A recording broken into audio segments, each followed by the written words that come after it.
home yesterday to find out that my 14-year-old son had been on eBay all day. Really? Yeah. If he's not gone this time tomorrow, I'm going to lower the price.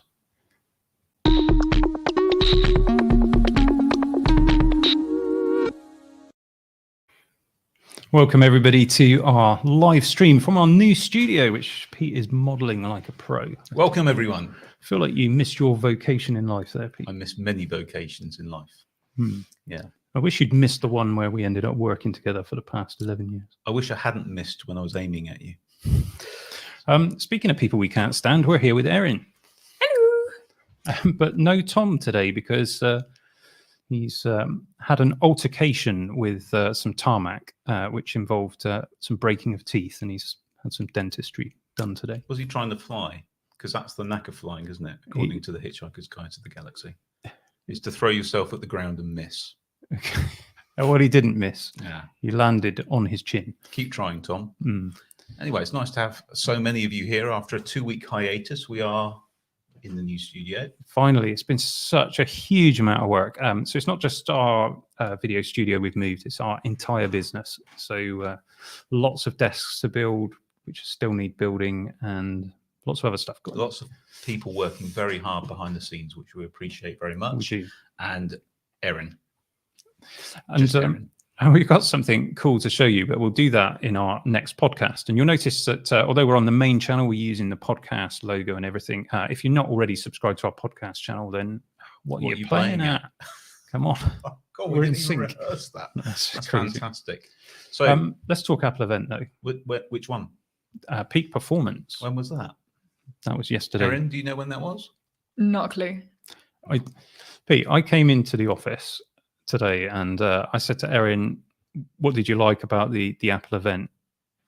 And she said, which Apple event? And the one that happened yesterday. Was that yesterday? She says. I thought it was today. So, Ladies and gentlemen, welcome to this tech podcast that focuses on Apple and features Erin, who focuses on nothing. Erin focuses on fashion, and we recorded a video recently, and trust me, folks, we're going to get to the Apple event in a minute, where Erin was wearing some boots, which looked like I can't even describe them. You'll have to watch the video when it comes out. But I noticed you're wearing similar boots again today, Erin, and I don't know whether you'd be able to even show them to the viewers. I cannot, but I am happy to tell you all that I have them in every single colour. They got soles, Pete. Have you seen the soles of Erin's? They look like they could do some serious They damage. look like hazmat boots. They look like they could turn your family jewelry into small change. Moving on. Hello, Jan. Thank you very much. Apparently we're out of focus. I think that's just the way we look. Yeah, probably. It might be the live stream, or it might be that we're out of focus. Might be. Erin, perhaps you could wander around to the camera and maybe tweak the focus whilst we get started. Looks all right to me. But We're sort of looking off to the side because we've got a TV just behind the camera there so we can see ourselves and so that we can see your comments. So chuck some questions at us as we go and we'll try and answer those. Erin's busy trying to get us in focus, so this is all about to go wrong. The Apple event, Pete, no real surprises from my perspective. No. Although you were hoping for some AR. You thought Peak Performance might be a reference to AR. I thought it might be particularly along with the logo, which had a very AR feel to it. And, we've complained in the past that despite being a tech podcast and having a lot of, focus on Apple, Speaking of focus, you've just made it worse, Erin. I can see on the screen we're out of focus now. Welcome to a professionally produced. Anyway, you can't get the staff, can you? I was complaining, wasn't I, that Apple never sends us any prototypes or any pre-release stuff to review. I'm pleased to say that changed, which is kind of what's really. Yeah, absolutely. I have got some Apple prototype AR glasses. Would you like to see them? I don't know. I'm sure you would. So here they are. And when I put these on, I look like Bono. From that band with the 3 chords. That's the ones. U2. So what do you think? So that's why I was expecting AR. I think you certainly look like something. Yeah. The only thing I would say about these glasses, they do affect skin tones. You look slightly jaundiced now. Yeah. So. Yeah. Okay. Well, if anyone's still with us after that Absolutely awful. Awful product demo there. Thanks, Pete. I see all expense was indeed spared in the making of that prop for that little bit. Yeah. Yeah. Okay. So we were expecting an iPhone SE. We were sort of expecting an update to the iPad Air, although we got kind of a different update to the one that we were expecting. Yeah. And we thought that maybe there would be an announcement of some kind. We were not expecting M2. We covered that on the podcast and why we didn't think that was the case. And maybe we'll talk about that later. Mac Studio, that was quite a nice, well, it would have been a nice surprise, but for the fact A lot of people leaked it. wouldn't you just love to watch an Apple event and be surprised? Yeah, that would be nice, wouldn't it? That would be nice. But I suppose it's very difficult to do that when you're in our line of work and doing YouTube channels and being, constantly updated with things to stay spoiler free. Very difficult. And I find it frustrating. I know some of you guys do as well. We don't want to rag on other YouTubers, but seriously, guys, stop the leaks. It's just so frustrating. Constantly talking Leakery. about constant leakery. Pete, we should start a new channel, Constant Leakery, and we can talk about our incontinence issues. That would be good. So, Be a good name for a plumbing business. it would be. Well, no, it wouldn't be, would it? Because that's kind of, you want it to not be leaking Or- if you're a plumber. Or a vegetable growing business. Constant leaker. Yeah, that would be good. I'm just interested though, Erin, what was any surprises for you or highlights from the Apple event? There is now a green iPhone. Well, which thank is you for that. Thanks for that, Aaron. Good, let's That's move great on. for that technical insight there. iPhone SE. Let's talk about iPhone SE. Yep. And I think this is quite an exciting thing. Tell me why, because you said this before when we were preparing, and you didn't really go into much detail. You wanted to save your powder. Well, like when we have our phones, I mean, the company pays for our phones. So I was thinking about the phone that I've got. Do I actually need the features that are in the Pro Max? All of those extra things that you pay for. How often do you actually use those features? All the time. The amount of Hollywood films that I've produced recently, and that pull focus, that rack focus has really, really helped with that. Because up until then, I was, just bumming around with my previous phone. In fairness, the screen is very nice and the battery life is wonderful. But nobody calls me, and I don't tend to answer anyway. I don't think that's down to the type of phone you have, though. Okay. I think I could be quite happy if I was spending my own money with an iPhone SE. Let's explain why. Let's explain what it's got. We got the A15 Bionic chip. So that's basically the same chip that's in iPhone 13. Yeah, it's a good chip. I expect it's clocked down like they did with the Mini. I would think so. And the iPad Mini compared to the Pro Max, but still great chip. What does that A15 give you that makes the phone so good? More. It's at least 2 more than the last one, which had A13. No, I'm being serious. So one of the first things you get is improved battery life. That is true. Due to the efficiency of the chip, because it's Apple Silicon, as we'll go on to talk about a bit later. And that is something that in your standard phone, if you want your battery to last a decent amount of time, don't you? So that people can call you.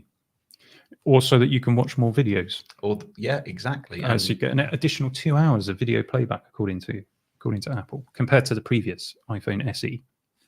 That's pretty good. It's pretty good. That's pretty good. It's got wireless charging. It's got fast charging. So if you plug in a charger with 20 watts or more output, it will go from 0 to 50% in 30 minutes. That's pretty good, isn't it? It's more than I can.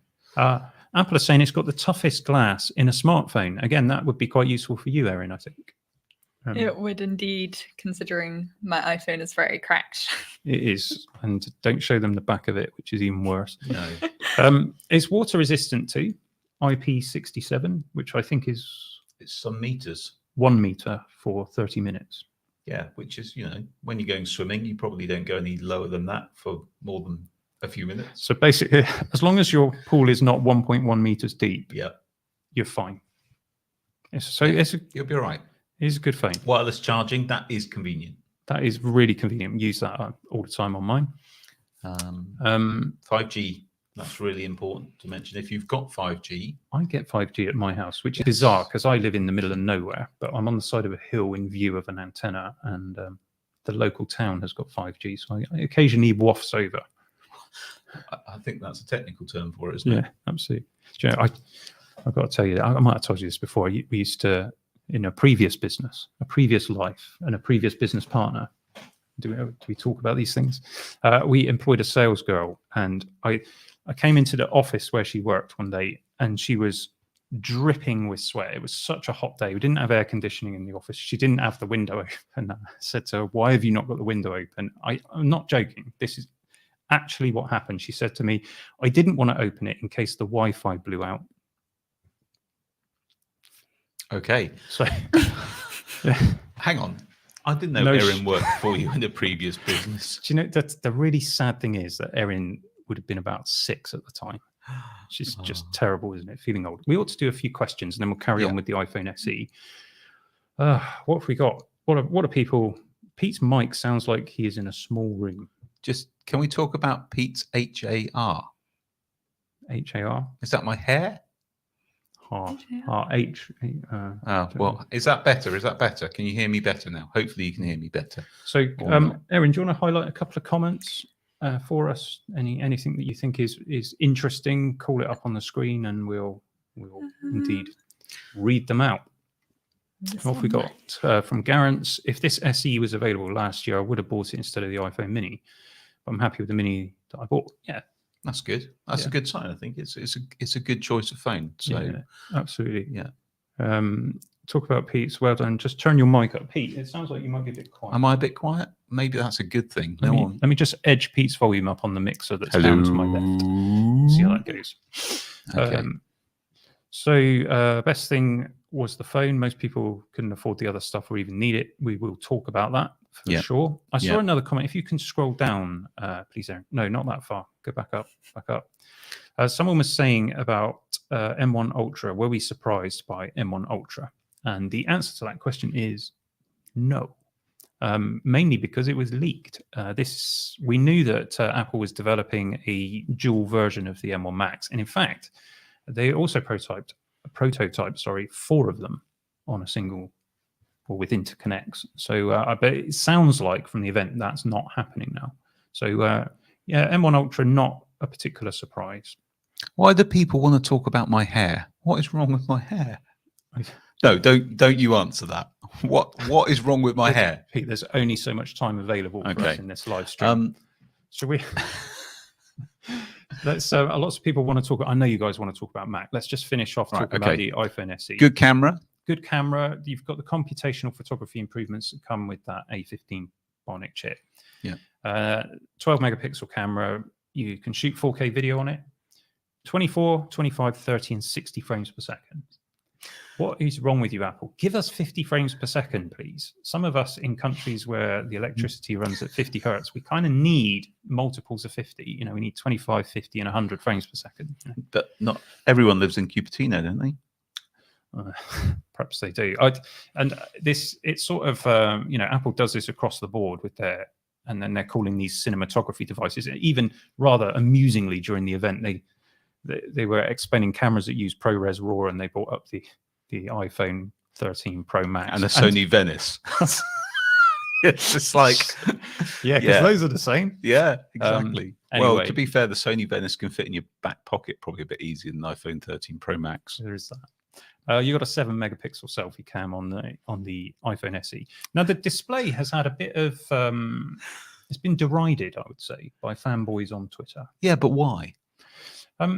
I think this is because there's an expectation that every display must be 120 hertz, must be OLED, it must, But why? And also resolution. They're saying 720p not good enough, but it's actually slightly more than that. It's 1334 by 750, and it's 326 pixels per inch, and that's a pretty high pixel density. Yeah. It's not a great display, but we're talking about a budget or an entry-level Apple phone. It's not really a budget. It's a budget Apple phone. Yeah, for sure. Anyway, it's a 60 hertz display, 625 nits. It's got the wide P3 color gamut.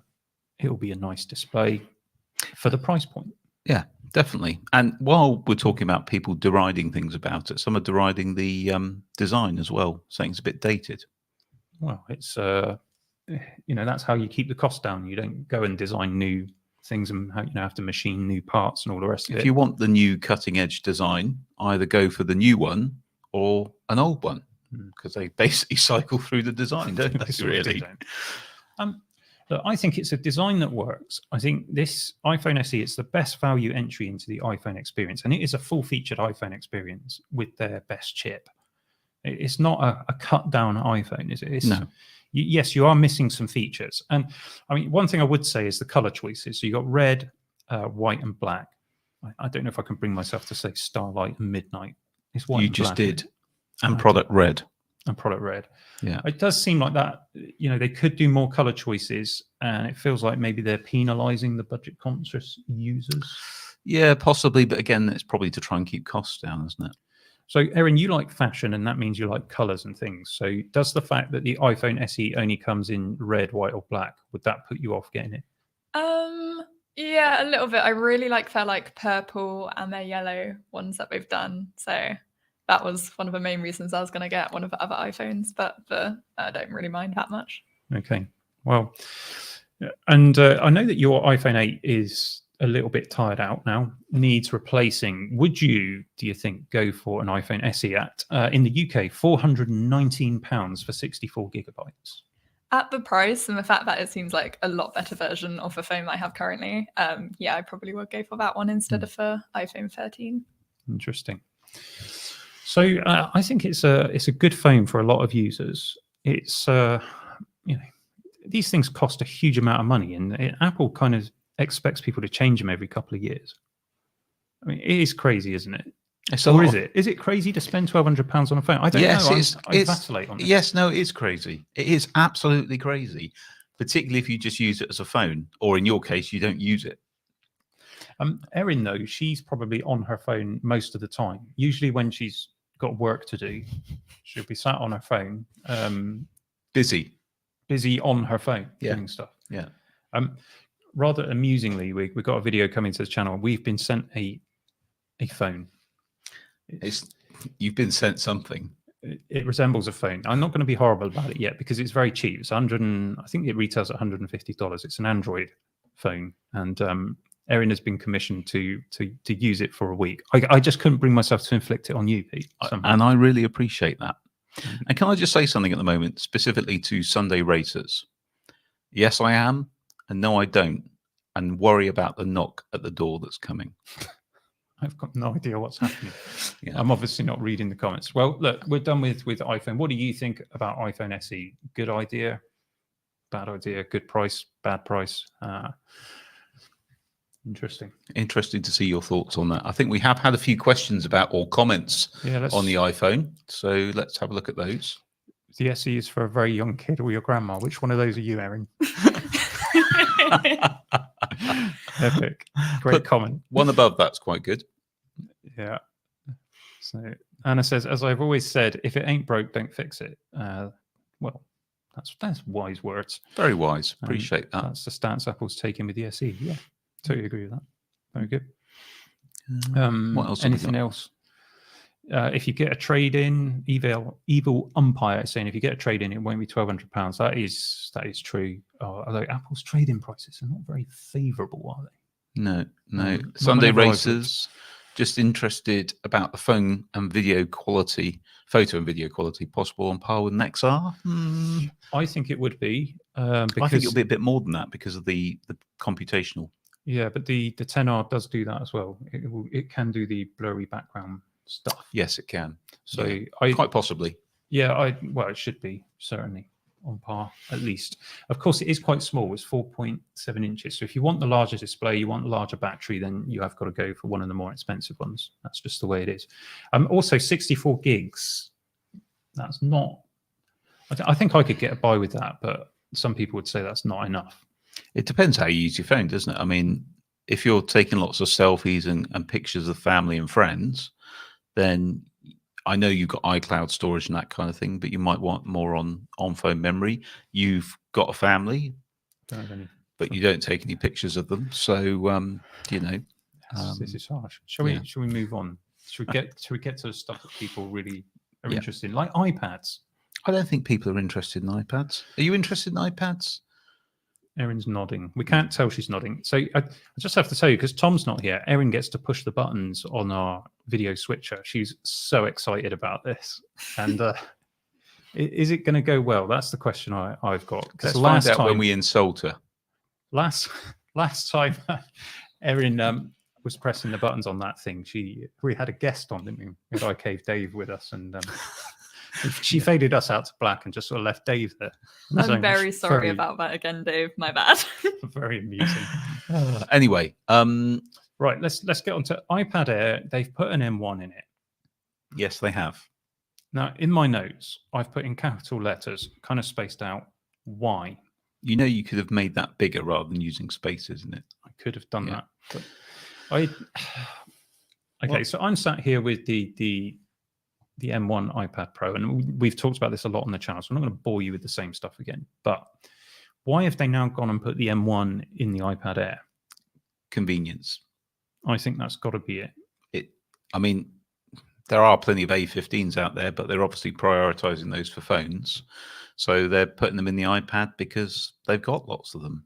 Unless there is something super duper coming in a future iPad OS that makes more use of the power in the M1 for both the iPad Air and for your iPad Pro. Yeah, I'd be very cautious about going down this road and getting folks excited, because, of course, this happened last year, and it's why I splurged for this thing, thinking that obviously, if Apple's putting the M1 in an iPad, surely they're going to change iPad OS so it can actually use the features of the chip. But as it transpired, no. And in actual normal use, compared to the A12X version that I had before with 6 gigs of RAM, I don't really see any major differences. I mean, No. you can see differences when you go into certain apps, but most of the time you don't notice a difference. The iPad doesn't need M1. So I hope they're bringing something new. Regular viewers of the channel will know that I just picked up a personal tablet. I've gone with the Galaxy Tab S8 because I wanted to try a bit of Android and just see where it got to. And I like the look of the tablet. Yeah. It's going quite well so far. Is it going well? I'm going to show you Dex one day, and I think you're going to like it. We'll see. So I can take my Android tablet, I can plug it into my dock, and I get a desktop operating system. Really good question here, I think, from Chris Angelo Perez. Go on. What do students in college get when they buy iPads? Do they get Airs or do they go for Pros? And I think, Anna touched on a minute ago, the lineup's getting confused. Funnily enough, we've put that in our notes. So why don't we just talk about that for a minute? Because I think it'll answer both those questions or deal with both of those comments. Okay. So you've got the iPad Air. Oh, yeah, go on. And you've got the iPad Pro. Yeah. What does the iPad Pro give you over the iPad Air? Okay, so it depends on which version. Let's compare it to the 11-inch Pro, because they're basically the same size. You get a 120 hertz ProMotion display. In the Pro. In the Pro. Yep. You get LiDAR. Yep. Who uses that, though? Every piece of software I've tried for LiDAR doesn't really work that well. So maybe that still needs work on it. I don't know. Yeah, quite possibly. There's an additional camera on the Pro. You get the ultra wide. Yeah, that's true. But how many people are taking sort of pictures on their iPad regularly? Regularly, I mean, it's not used for that, is it? I mean, there is uses for having the camera on the iPad, and the ultra wide is useful if you need to take a photo of a room, for example, and then you want to sketch them like we did here in the studio. Yeah. Estate agents. Estate agents, maybe. I don't know. Yeah. Okay. Face ID, I suppose you get. You do, well, which some people will prefer. Some people will like Touch ID. You get, of course, Thunderbolt, USB 4. Yeah, so Thunderbolt 3/USB 4, and it doesn't work properly. I've shown that in other videos. That it doesn't work at Thunderbolt speeds. And here's the problem. What Thunderbolt peripherals can you actually use with an iPad anyway? I can't. The only thing I can think of is a display. Well, you can do that over USB-C, and it's pointless on the iPad because iPadOS doesn't really give you much in the way of external display support, or drives, and they don't run as fast as they should. No, it's pointless, isn't it? So I don't know. And they did actually mention in the event that they've I thought that, I might have dreamt this, but I thought they said they doubled the speed of the USB-C port. No, they did say that they'd increased the speed of it. Which is good because it is pretty woeful on the existing one. Yeah. You get a higher starting storage and more storage options with the iPad Pro, don't you? Yes, you do. So it starts at 256 gig, I think. Yep. No, it doesn't. No, total lie. That's it starts at 128. But you can go above 256, can't you? You can go all the way up to, is it 2 terabytes? I don't know. How much have you got in yours? A terabyte. How much of it are you using? Mm. No, okay. About 300 gig, actually, but that's mainly because I've got a load of testing files on here. Well, then you're using it. Okay. I only got that because I wanted the 16 gigs of RAM that I don't need. So that's the other thing you can get with an iPad Pro, 16 gigs of RAM. Which you don't need. Yeah, okay. Okay. So if you price it up, you get an 11-inch Pro with 256 gigs of storage, because I noticed a few people in the comments are saying 64 gig is not enough. Completely agree.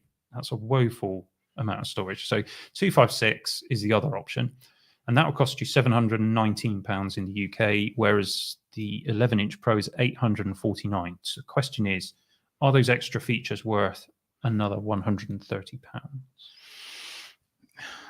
Hard to say, really, isn't it? If only someone had an older iPad Pro and could maybe upgrade temporarily. I think the thing for me is I would have an iPad Air, but I like the bigger format of the larger Pro, which of course the Air doesn't get, and that kind of precludes it for me. Yeah, and a lot of people will buy the big one because they want the big one. So, I mean, I have it because I'm elderly and I can't see, and I've got receding hairline. I'm just basically falling apart.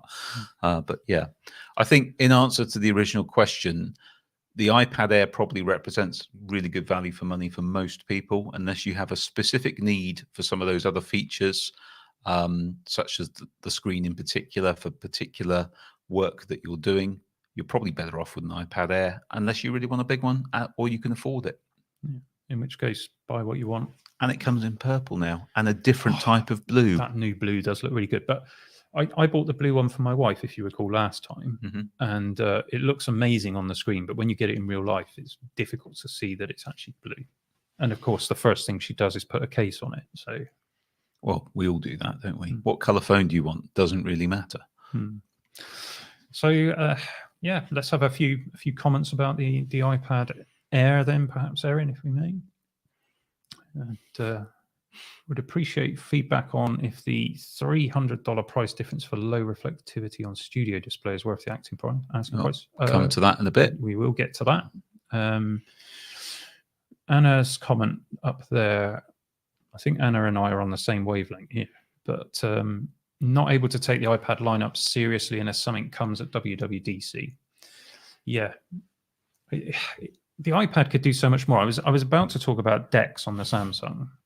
Now, if I dock my Samsung tablet, I get a full desktop experience. Do you? Yes. And what type of desktop?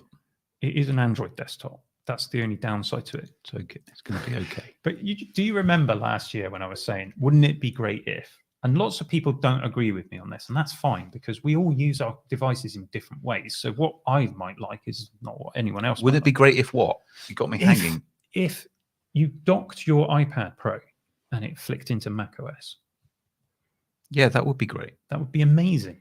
Because wait for WWDC. It's not going to happen. Well, you say that, but now that they're putting the M1 in the iPad Air, who knows? Who knows? Whilst Apple can charge you for an iPad and a MacBook, then I don't think it's ever going to happen. GKP Tech says the screen is good enough difference to justify the difference. Yeah, if you really want that ProMotion display, I guess. Of course, Especially with with the 11-inch one, you don't get the mini LED display, but that means you also don't get the shadows around the edge. I was going to say that shadow effect is nice if you really want that. And then we've got Truth Seeker saying that the 256 is cheaper than the Pro 128. The Air is a better deal. So I guess it's the old your mileage may vary. Yeah, I think everyone will have a different view on this, and that doesn't mean either view is correct. I just think it's possibly a little bit confusing in the lineup. In terms of performance, there's going to be no benefit in going for the Pro. It's just purely on the extra features. So are those extra features, that nicer screen, the LiDAR, the camera, Face ID, Thunderbolt, does that make it a professional device? Arguably. Mm. Interesting insight from Bevans868 there. The new version of iMovie, which they did mention in the event, is coming next month, which precludes Final Cut Pro on any iPad. I wouldn't say that is definitely the case. It could actually be a precursor for Final Cut Pro making an entrance to the iPad. Well, bear in mind that iMovie is free and Final Cut Pro is not. So if Apple have got an opportunity to make some money out of it, I mean, what always excited me about this was the possibility of Logic coming to the iPad Pro, because for recording music, which is something that I is a hobby of mine, it's an ideal device.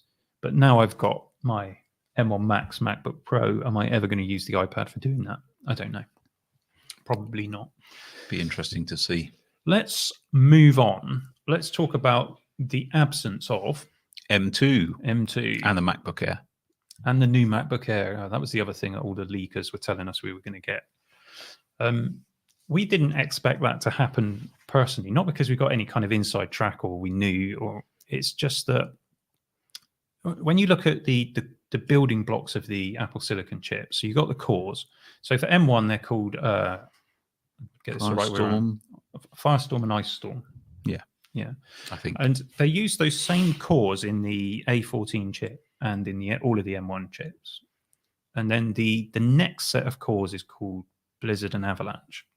And those went in the A15.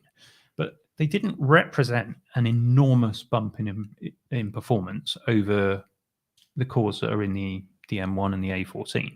So to me, to make an M2 on those cores just didn't seem to make sense, particularly now TSMC has rolled out its 4 nanometer process. It would seem to me that to jump a generation and maybe go with what other cores are being designed for the A16 lineup, and maybe that becomes M2. That seems to make sense to me. And I just think the commercial timing is a bit off. Finish the transition with the M1 stuff. And Apple did take that tack through the event, didn't they?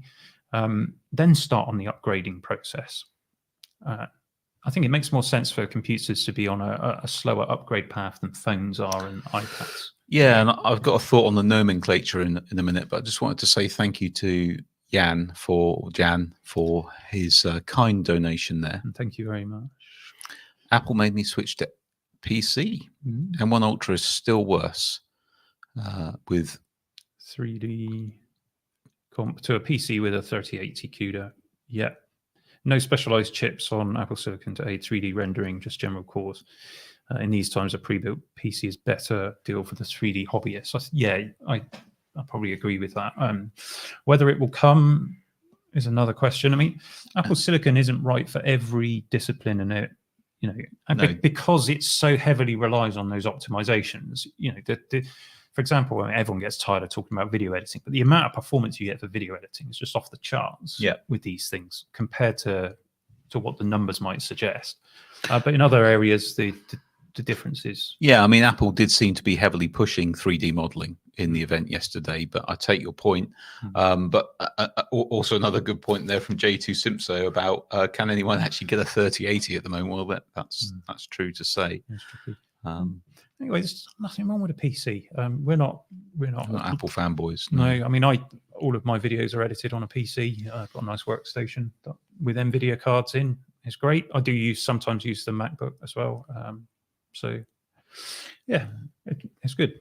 Yeah, another good point and another very kind donation. Thank you. You have a larger internet community as a PC owner. That is true. So a lot of insights and things like that. And a very good point. If you don't swapping out components, yeah, we're going to talk about that in a moment on Mac Studio. That is an important thing to consider. Yeah. So I think what I was just saying, coming back to the M2 or the lack of M2. And what you're saying about finishing the transition, which does make a lot of sense. I think also we were all expecting perhaps a similar naming convention for Apple as to how they have been naming the A chips, so going numerically. But what we're seeing is something quite different, really, where you have a base chip, in this case the M1, and then you have iterations of it. So we can't expect M2 until probably that transition is complete. I wouldn't be surprised if Mac Pros come with yet another M1 iteration, although I think they did say in the event this is the last extension. They did, yeah. It all makes perfect commercial sense to me because we've just been talking about the M1 going into the iPad Air. In a bit, we'll talk about the A13 going into the Studio Display. The fact that the A15 is being used all over the place as well, and it's Apple. It costs money to put these things into fabrication. Let me get my words out. That's what I'm trying to say. Tooling up and taping out a chip and putting it into fabrication, that's a big challenge. If you've already got them running through the system, it seems to me that Apple doesn't care if there's stuff on the chip that the device won't be able to use. The fact is they've got them running through production, so it's more cost effective for them to just put that in. So now apply that to the M2.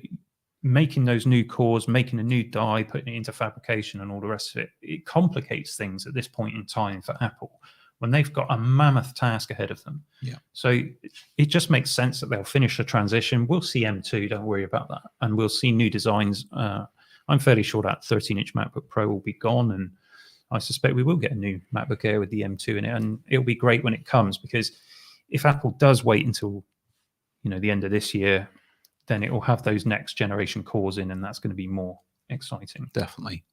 I'm going to move to Norway because you can get 3080s there. So thank you for that, pre-builds. And thank you again for your. Thank you. Well, you just get a pre-build and then take it out, put it on eBay. Sometimes you can get a bargain though. Some people do. Yeah, I managed to get a Quadro 5000 for half the price it should have been brand new on eBay because someone couldn't be bothered to do a proper eBay advert for it. They're the best. Yeah. Shall we talk M1 Ultra? What's that then? Well, it's basically 2 M1 Max chips with an interesting interconnect. Do you remember I talked about the W12 a while back and you just said it's nothing like that? Volkswagen took 2 V6s and welded them together to make a W12. I wondered how long it would be until you did a car analogy. Well, there's a lot of similarities. I think it's a little bit different than just wanging 2 V6s together to make a W12, personally. Wanging. That's a technical term. That is the technical term. Yeah, this is a stunning piece of engineering, isn't it?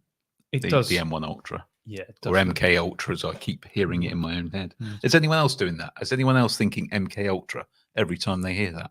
Maybe it's just me. I've been watching too much Jason Bourne. So there was the code name Jade for these dies, and there was a 2-core, 2-chip version and a 4-chip version. So what they said at the event was, we've got one more chip to add to the range, and then they announced M1 Ultra. So that would indicate to me that the 4-chip version is not happening.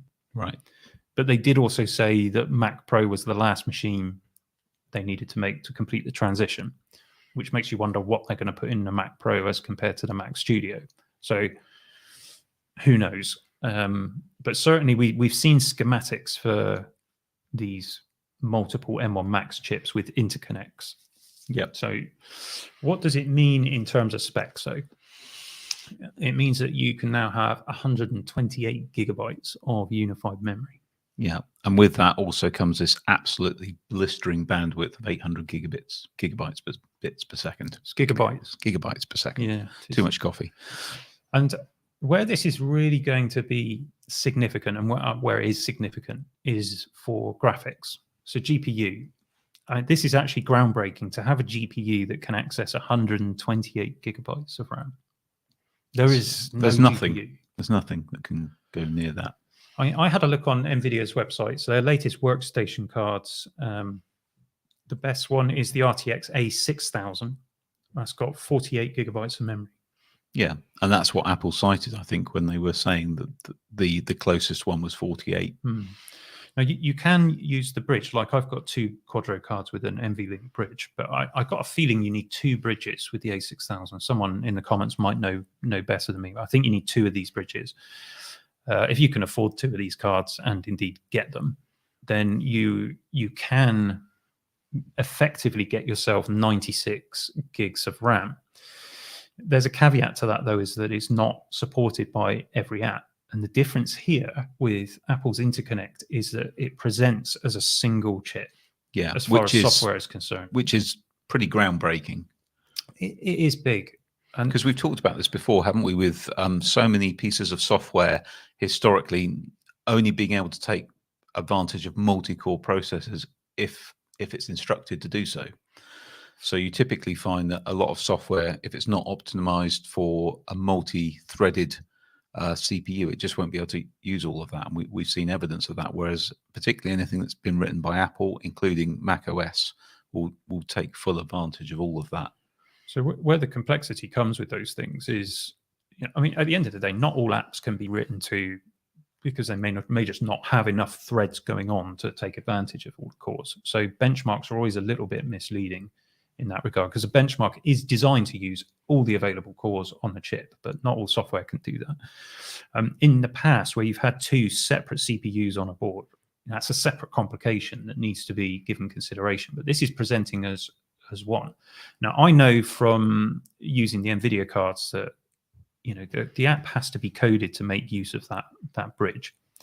And think back as well to the Trashcan Mac, which had the two GPUs in, but Apple didn't make that. They weren't presented as one GPU. So most of the time, that Trashcan Mac Pro was only using one of the GPUs because most software didn't support the second one. So this is different. This is everything being presented as one. And here's the other key difference. Whilst the A6000 has very high memory bandwidth, 768 gigabytes per second, so just a little bit behind this, if you are adding a second card with those NVLink bridges, the interconnect speed on the bridges is 112 gigabytes per second.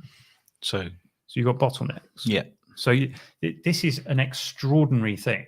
And I mean, for the average consumer, it probably doesn't mean much, but for those who know, for those who have got a workflow where they definitely need this stuff, to have that available, those basically two sets of GPU cores that are presenting as one graphics card. It is stunning. It's massive. It is absolutely stunning. And love or hate Apple, however you feel about them, you have to give a big well done to their engineers. They have done a stunning job here, and they have once again raised the bar that everyone else is now going to have to try and follow, which is good for everyone. Really good. But we always like to give a balanced approach when we're discussing tech like this, and we don't want to get caught up in the whole the Apple propaganda and this is magic and it's the most amazing graphics card ever. No, it's not. Apple compared it to the RTX 3090, I believe, which is a beast of a card. Now, there's no way that I can see that a 64, that's the top option, isn't it? 64 GPU cores. There's no way I can see that that's going to have more raw computational performance than an RTX 3090. It certainly wouldn't be able to deliver the same performance in games as an RTX 3090, but that's not the point of these graphics cards. If you want to go and game, go and get a PC. Yeah, why wouldn't you just get a PC? You'll have a much better experience. Or if you've got enough space in your house, enough ceiling height, get yourself a PS5. If you can get one of those. Yeah. I mean, you can game on a Mac. I have been using mine for a bit of gaming, and that's great. And if you've got one, it's great to use it for that. But I wouldn't go out and buy the top of the line M1 Ultra just to play games. And I don't imagine anybody else would either. No, particularly when you start pricing one up, which we'll perhaps do in a bit, if you haven't already. Yeah. And this will also, so a few areas where raw computational performance is important with your GPU. For those who are using GPU for machine learning tasks, and computational tasks, obviously the M1 chips handle that in a slightly different way. I know we've got an expert in our viewers this evening who may have something to offer on that. 3D rendering and stuff like that definitely benefits from raw computational performance, and that's what we're talking about. Gaming can make use of all of that computational performance, but a lot of other creative tasks won't.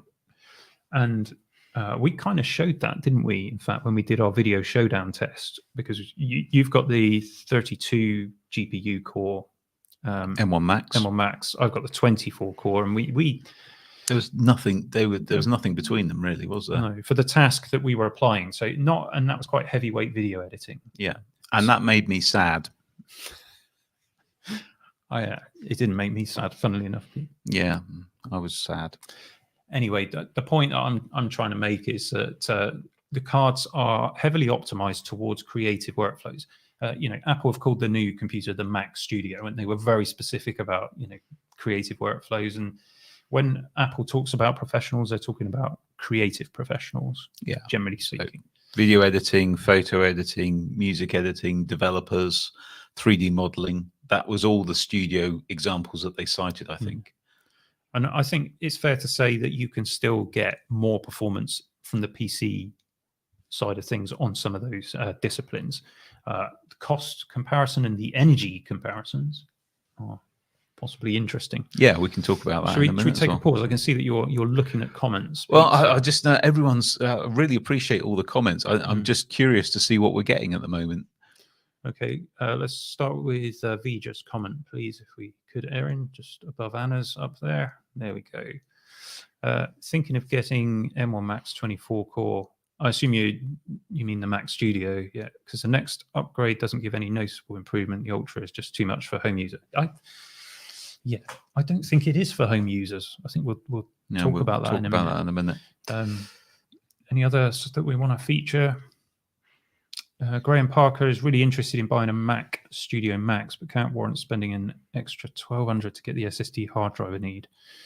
Could I use a very fast external SSD for my Lightroom previews? Yes, absolutely. Thunderbolt performance with the Thunderbolt 4 ports now on these chips is very good, very good. So yeah, you can get some very fast external SSDs. Anna, who is a professional in the data science realm, says the M1 Ultra could be a game changer for data science, but unless we get software optimization, yeah, I always have to stick with both x86 and Apple Silicon. I couldn't move to Apple Silicon completely. And I think there's quite a few, professionals who are in that same situation. Yeah, where you're sort of sitting on the fence because you want the Apple Silicon because of the raw power, but there's some things that just x86 because of the software optimizations are better for. Yeah, it's just so much more mature. But we're talking about, we're not even 2 years into the transition. We are all early adopters. If you're using M1, you're an early adopter, and there will be snags. There are snags. There are things that don't work as well as they should. We've talked about that, haven't we? It's not quite as buttery smooth. It's getting better. Definitely getting better to the point where we have started rolling out Apple Silicon within our development team. Yes. So for our main business here. So that is happening. So good. Let's talk about pro video work, and because Apple does seem very focused on this, and I think that's because a lot of the creatives who are buying Mac are interested in video work. Yep, that's fine. Doing video work. So Ultra is going to be amazing. I mean, the M1 Max in these notebooks blew us away, and I think it's fair to say as well, the M1 Max that will be in the Mac Studio will be better thermally cooled and will give you even more performance. Yeah, definitely. There's also the optimization as well. So you're getting 2 video decode engines on the Ultra, whereas the Max, you only get 1. Yep. You're getting 4 video encode engines. So this is for H.265, H.264, that kind of thing. There's only 2 on the Max. Say only 2. And you're also getting 4 ProRes encode and decode engines, and there's 2 on the Max. Yeah. So that's double of everything. If you use ProRes, this will be an absolute beast for video work. Yeah. It will blow everything out of the water on that side of things, really. Didn't they say something like you could run 18 8K streams? I mean, that is crazy. It was 18 8K streams. That is, I don't even know the superlative for it. That's a lot of data. You wouldn't. I mean, typically you probably wouldn't run that you'd run proxies, wouldn't you? But Well, if you can but do if it. you can, Mm. the reason you run proxies is because it's impossible to do it otherwise. And this is a shift in the computing paradigm that we have to get used to. And we I've done videos about this in the past, but if you offload all of that work onto these dedicated engines, these dedicated chips, then you're freeing up your CPU and your GPU to do more. You're freeing up your memory. It's a way more efficient use of the system. It makes so much sense for Apple to go down this road of specific hardware and software optimization because they control both hardware and software. That's what makes it all work. Yeah. Very exciting. Double the machine learning cores on the M1 Ultra. Yep, which means more learning.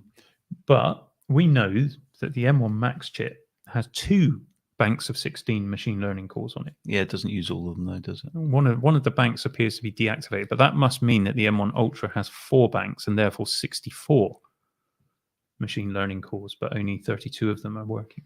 So could that be something that appears in the Mac Pro? One would have to think so, wouldn't you? Mm. Yeah, we'll have to wait and see. Excellent. Again, we get this classic impressive performance charts from Apple, but they don't name names. So sometimes it's really hard to substantiate what they're actually comparing it against. Apart from, obviously, they compared the Studio to the 27-inch iMac and the Mac Pro machines, didn't they? Yeah, I think they possibly do put it on the PR material. I haven't downloaded it yet for the most recent event, Right. so I should have done that. But we'll try and find out what they're comparing to.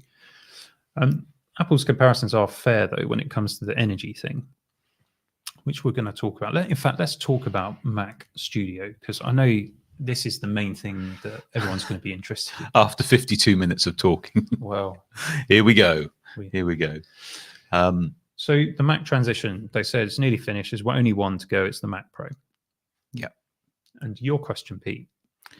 So who's the Studio for? Because Mac Pro has always been for the professional user, for the true professional creative, the studio user. So you've got this Mac Studio lineup. And when I was listening to the event before the very end where they said we've just got Mac Pro to go, I was thinking, so Mac Studio is now what Mac Pro used to be. That was my thinking. Probably not helped by the fact that Apple were dissing their own Mac Pro. Well, yeah, exactly. Say how the new Studio destroys it. And there was something else. I don't know if anyone else picked up on this. And I haven't rewatched it, but at the start of talking about Mac Studio, they were talking about modular upgrades. And I thought, so this is going to be the Mac Pro replacement. Did anyone else think that? And then at the end, they said, we've still got Mac Pro to go. So I'm really confused. Who is Mac Studio for? Okay, so I would look at Mac Studio, bearing in mind that the iMac 27-inch has been discontinued and no longer exists on the Apple website Yes. to purchase. So I think this replaces that. Now, who used to buy the 27-inch iMac? Apart from enthusiasts who wanted a larger screen, it was quite popular with creatives, Editors, yeah. Editors, photo editors, designers, that kind of thing. And I think the idea is that they'll come in, maybe pick up the M1 Max version of the Mac Studio with a Studio display, and that's the new iMac 27. You think about the price of those two things together, probably about the same as what we paid for our i9 iMac over there. On Erin's desk. You might be onto something. Hmm. I just think it's confusing.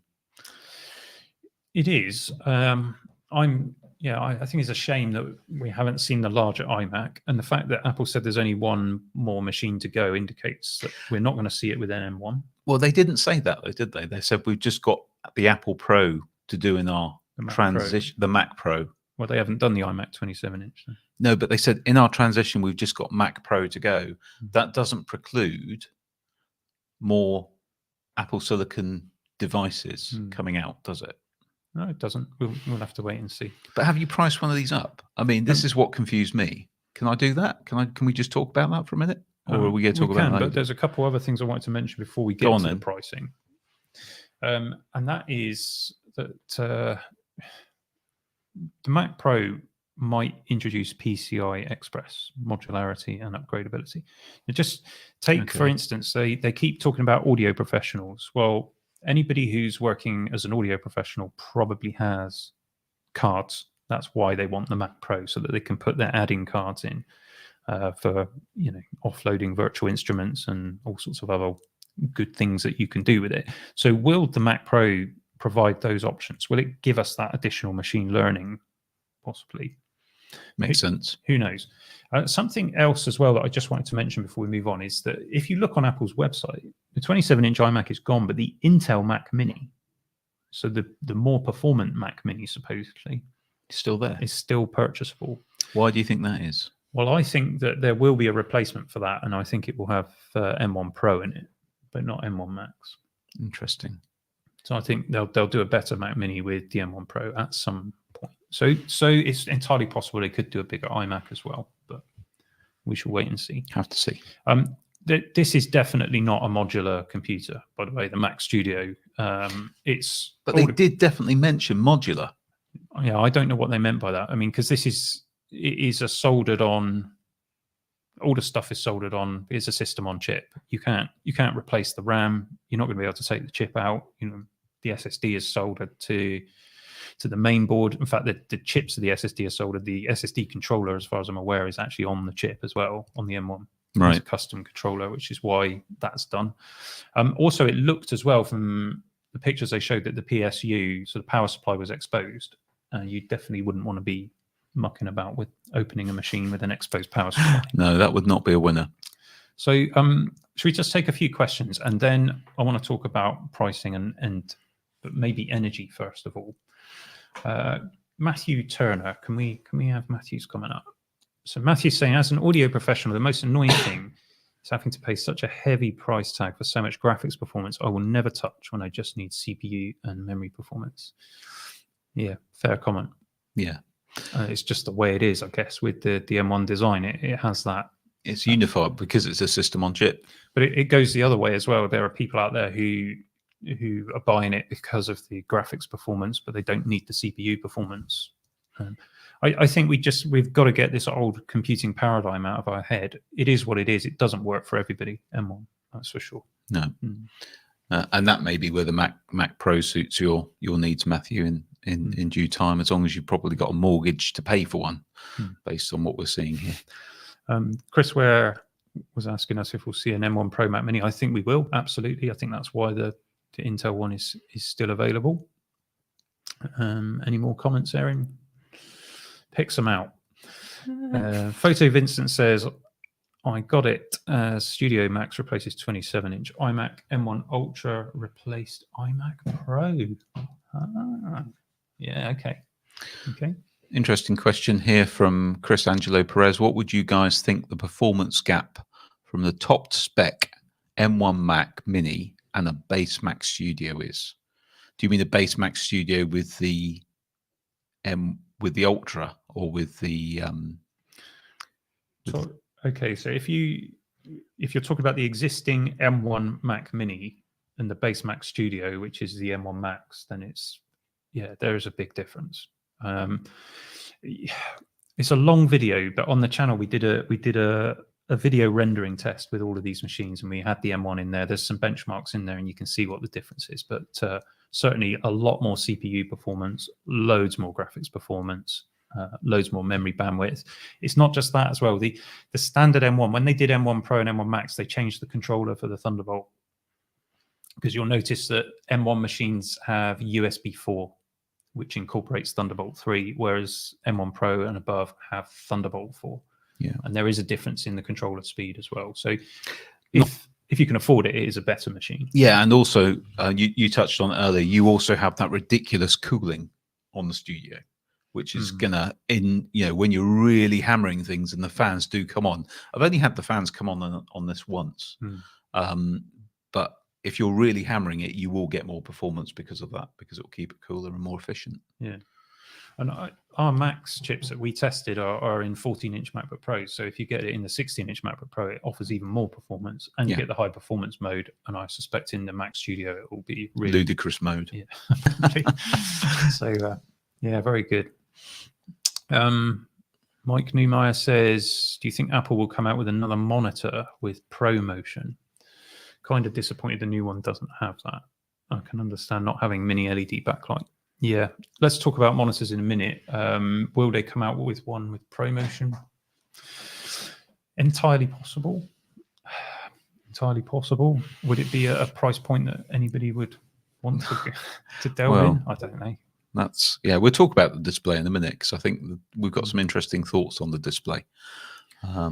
So Arjan's comment there, he just makes a comment about PCI being Intel, Dell, HP, IBM. Not sure how that can be implemented with Apple Silicon.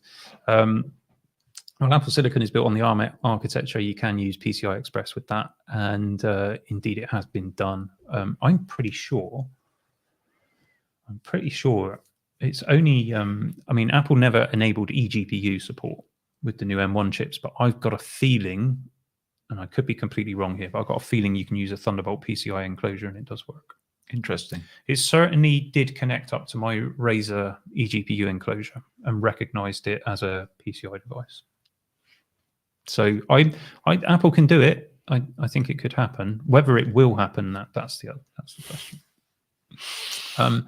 Just below that comment is another good one from, is it Michele? Hopefully I haven't mispronounced your name. A Mac Pro with an Intel CPU on a PCIe card. See, I could see that happening.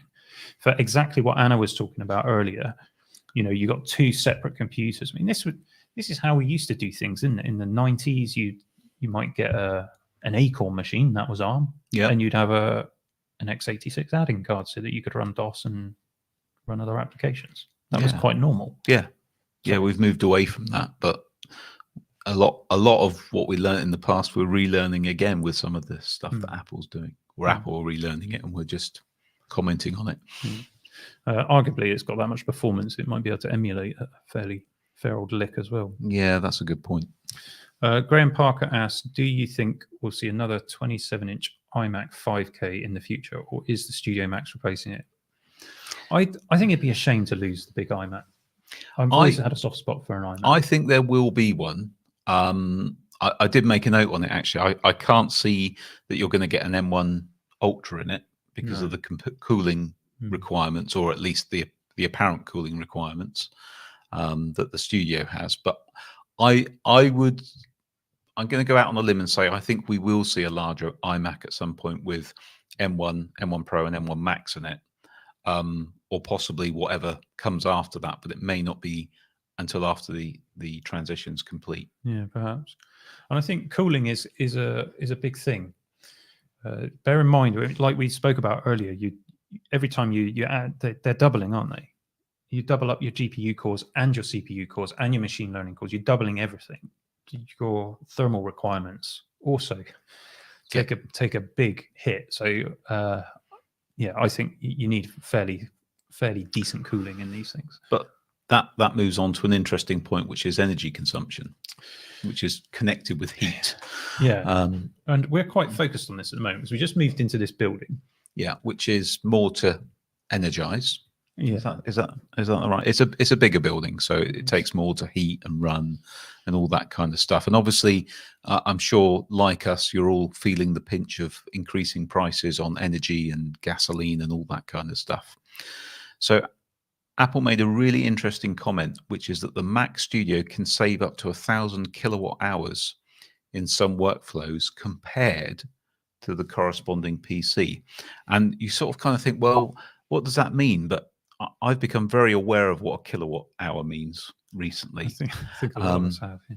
And you could be looking at somewhere in the region of saving £430 UK a year by saving that 1,000 kilowatt hours. So over a 5-year period, that's over £2,000 potentially saved over the equivalent PC before tax. So we're basing that on obviously in the UK. I mean, I don't know how it works in other areas of the world. We'll come to Jan's comment again in a moment. Don't worry, Jan, we'll get to you. The domestic energy prices are capped in this country at the moment by the government, but for businesses, they're not capped. And you pay the full level of sales tax as well, 20% rather than 5%. And there's a climate levy that gets added on as well. But before you pay those taxes, we're paying here 43 pence per kilowatt hour. So that's where we've got that £430 from. Yeah, and to be fair, anyone who's running a Mac Studio is probably a business, although I suppose you could be working from home. And if you're working from home, you could be saving yourself 1,000 kilowatt hours a year on your workflow. Well, it's a real thing. You know, I've got a big beefy workstation, PC workstation, and when it's at full chat, it's something like 900 watts. And the Mac Studio is not going to get anywhere near that. So I can see this being a real thing. Imagine that you're a studio and you've got, I don't know, 10 workstations. That's And a big massive- saving. And I'm going to do a few calcs with you in a moment just to show you how much difference this can make to an overall setup. I'm intrigued. But first of all, let's just cover off the port options on this new machine. You've got, in fact, before we do that, we'll just come to Jan's comment. Thank you again, Jan. Studio screen is way overpriced. We'll talk about that in a moment. I probably tend to agree with you. It is a bit expensive. No mini LED, no HDR, no ProMotion, no Face ID, just 600 nits, and the stand. You do get a stand in the price. stand. You just don't get the counterbalanced multi-adjustable stand, but you do get a stand. I made a note of that. Yeah, we will talk about this in a moment, but yeah, valid points. We're going to come to that display in just a moment. Let's just finish off with the Mac Studio first of all. So ports on the back, we've got 4 Thunderbolt 4 on the which is rear, great, 10 gigabit Ethernet as standard. which creatives who are working in studios are going to want that because you're connecting up to NAS drives for your storage and everything. You want fast Ethernet. 2 USB-A, but They're 5 gigabit. Why is Apple still insisting on putting 5 gigabit USB ports on? My Lenovo workstation is 10 gigabit across the board. Doesn't matter if it's a Type A or a Type C port. Yeah, Whether you plug into the front or the back, they're all 10 gigabit. So why can't Apple do it? I don't know. I don't know. I'm looking at this HDMI because you mentioned that earlier, and I haven't had a look at the HDMI standard. It doesn't mention it, does it? They don't tell you, so I'm guessing it's not 2.1. So Well, they'd be crowing about it if it was. yeah, so your HDMI port's going to max out at 4K 60, which is probably fine. I think the way they show it being used is you use the Thunderbolt for your main displays. You might have a Your 4K HDMI is for TV your email. for your email. 3.5mm headphone jack with support for high impedance headphones. Which is what you'd expect from a device like this. Absolutely. Then on the front, we've got a card slot on the front. On the front, a card slot, Pete, that you can access. That's on the front. They were listening to us. I think they were listening to About us. time. Looks ugly though, doesn't it? Do you know what I mean? I wouldn't have done it. I Very assume you're practical. being, I am being facetious. You are. Erin, what do you think of the look of the new Mac Studio? I think it's cool. Thank you. That's There you go, folks. You got the incisive insight there from Erin. your razor sharp insights. Always. Yeah, thanks. It is basically the same footprint as the Mac Mini. It's identical. It's just bigger. Bigger. Yeah, it's not gonna fit into a rack for a server, is it? Like, what do you reckon? I wonder how the cooling would work. It's obviously designed to draw From the air bottom. through. Hmm. Yeah.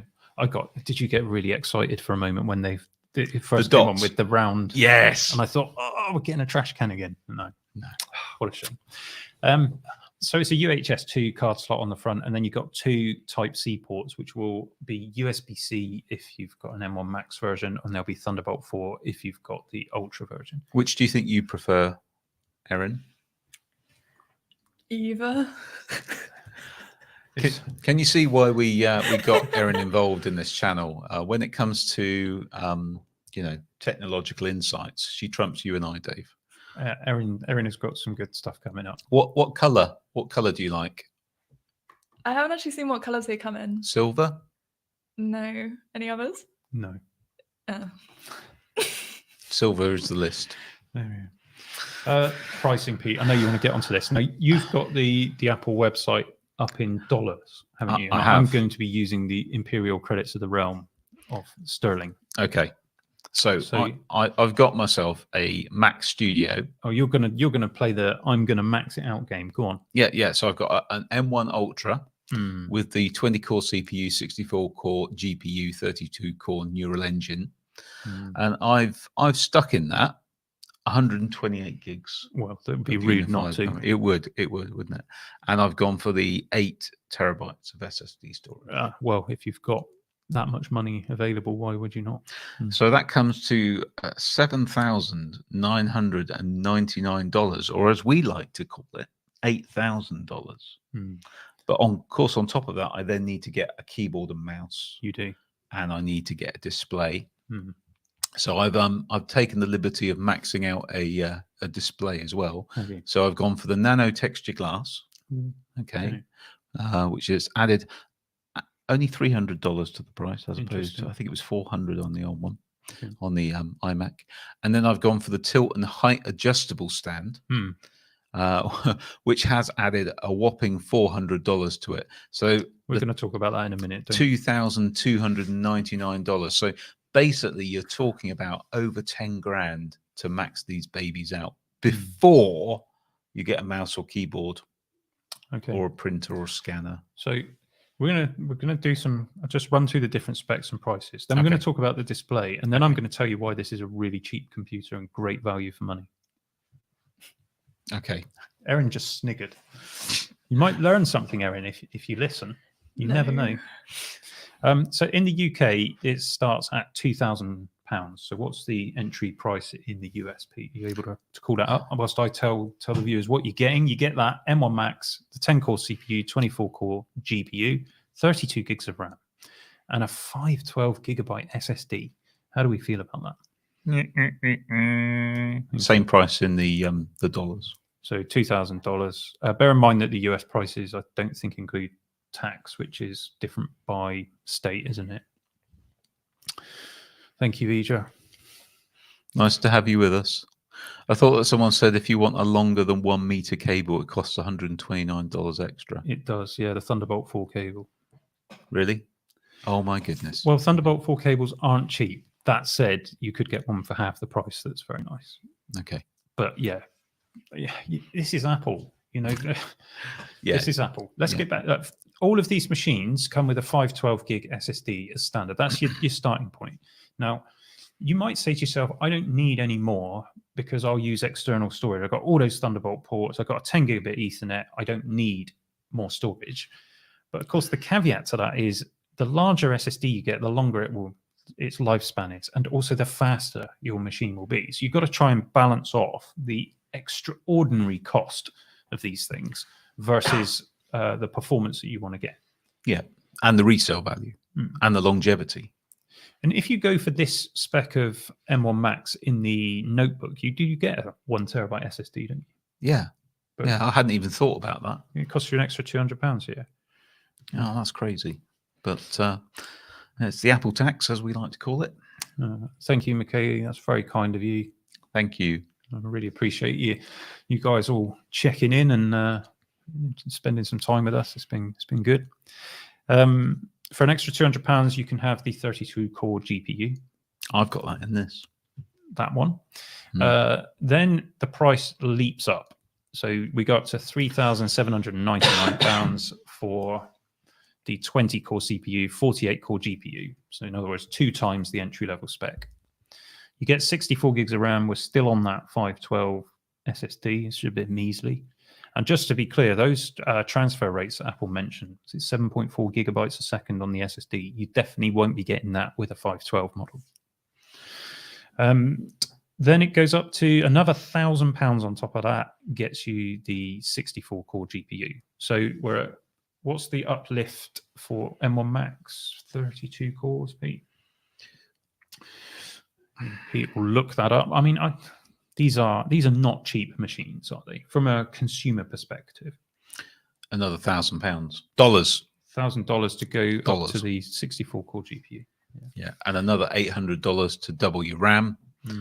which you're going to want to do if you're going for an M1 Ultra. Surely you're going to put 128 in. Yeah, you definitely do. But you know, if you want to upgrade from the 1 terabyte of storage, which you do get, actually you do get 1 terabyte of storage. With the Ultra. Yeah, with the Okay. Ultra.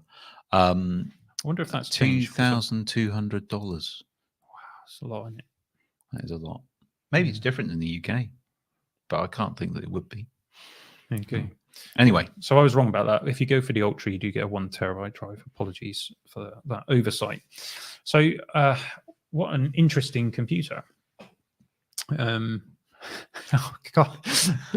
Stop it. Jan's comment up. I did notice that the Tory PowerPoints. Do you know what it reminded me of? I don't know if any of you guys out there are familiar with Blackadder, but there's the episode where the prince, being played by Hugh Laurie, is being taught by an actor how to do a speech, and he keeps getting told to put his legs wider and wider apart, stick his chest out like this. And all I could see in my mind was that episode of Blackadder with all of the presenters. So unnatural. I didn't notice that. I don't know why they're doing that. Very amusing. Just as we're talking about the presentation, just a sort of brief riposte from this. The presentation of it was different from the last few events we've had. It felt more like the last few were very staged and theatrical in the start and how you swoop through all the buildings, whereas this felt almost like they might have been thinking about doing it live, but then didn't not at the last minute, because it was still very polished. But Tim was in a theatre style, he wasn't walking around Apple HQ. It just felt different. Yeah, Did anyone else think that? It was delivered with more pace. That's what I would say. 58 minutes for the whole thing. I can't help but notice Anna's comment there, Erin, and I can't believe that you haven't highlighted it yet. Not that means that you're going to get an M1 Ultra, because you don't even know what it is, do you? I don't. No. So if we did get Erin an M1 Ultra, it would double her processing power. Winding Erin up. Quality. Let's talk about the studio display. What's that? It's pricey. It's a pricey screen, Pete. It's the world's largest iPad, and actually the world's most expensive dongle, I would suggest as well. It does. So if you didn't watch the event, it's a 5K display, 60 hertz refresh rate. It has Thunderbolt and USB-C ports in it. It will fast charge your notebook if you've got a 14-inch. Yeah, it won't fast charge a 16-inch. And your peripherals. Yeah, it's got some speakers. Yeah, the 6-speaker setup, which will be amazing. Don't need to listen to it. Just listening to the speakers in these notebooks, and it's going to be an awesome experience. 3 microphones, studio quality mics, apparently. Okay. 12 megapixel camera. Yeah. Supporting center stage now on a Mac. First Mac. It's not a Mac, it's a screen. Yeah, interesting. But it's got an A13 chip in it. So any of the M1 Macs can be plugged into this screen. So you don't have to go and buy a Mac Studio. No, and I was concerned about that when I was starting to see this. I thought, is this going to be, you have to have an M1, a Mac Studio? There's too many names. There is getting crazy. I'm starting to lose the plot. A big argument against the iMac has always been it's a screen attached to a computer, and we've got screens here that we typically keep our screens longer than we keep our computers. Yeah, because I think someone earlier said that the screen life is stagnating a bit. And to be fair, yes, you can add 120 hertz and you can do some other clever stuff, but a good screen is a good screen. We've got some lovely Dell Ultra Sharps that we've had for a long time, and they're really nice. Yeah. And likewise, the screen that's in the 27-inch iMac 5K screen, I've never sat in front of that and thought, do you know what, this could do with a bit more refresh rate. I'm slumming it. Yeah, I've never thought that. And instantly, in answer to a question that came up earlier, I've never sat there thinking I could really do with the nano texture glass. It's not an upgrade I would go for unless you sit right in front of a window, because they etch the glass. It means that you lose a little bit of sharpness from your perception. And I've heard rumors that it's slightly more fragile as well, because you're essentially compromising the structure of the glass slightly. Yes, it has to be cleaned carefully. Christopher Gavin's put a comment up. Can we daisy chain the screens? Or yes, we will, because it's Thunderbolt 4 compliant. So it has to be able to be daisy chained. Yeah. Awesome. So, yeah, good Actually, stuff. while we're talking about, we are going back a bit, but it is related to display. It's 4 XDR screens plus a TV with the M1 Ultra. Should cover most scenarios. That's a lot of I think it's something like 92 million pixels or something it's driving. That's pretty impressive. Of course, that'll be sucking away your GPU's performance. Yeah, but Hmm. it'll be good for watching YouTube videos. Certainly will. Of course, the interesting thing is they've put the A13 Bionic in it, and I suspect they've done that because the A13 Bionic, correct me if I'm wrong, guys, is the one that's in the entry-level iPad. So yet again, it's another one of these chips that Apple has got in production.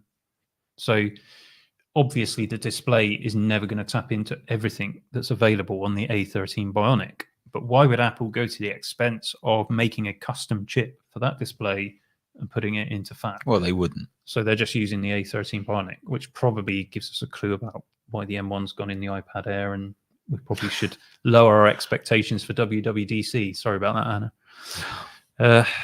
So what about the stands, Pete? It comes with one. It comes with a stand. It comes with a stand. And for those of you that are wondering why we're making a big thing about that, the XDR screen, the Pro didn't. one, no, extra £1,000. You had to buy that. No, because people want to choose their own stand from the £1,000 stand option that there is, or a Visa mount, which I think was also £1,000. Crazy. On this one, however, the Visa mount is the same price.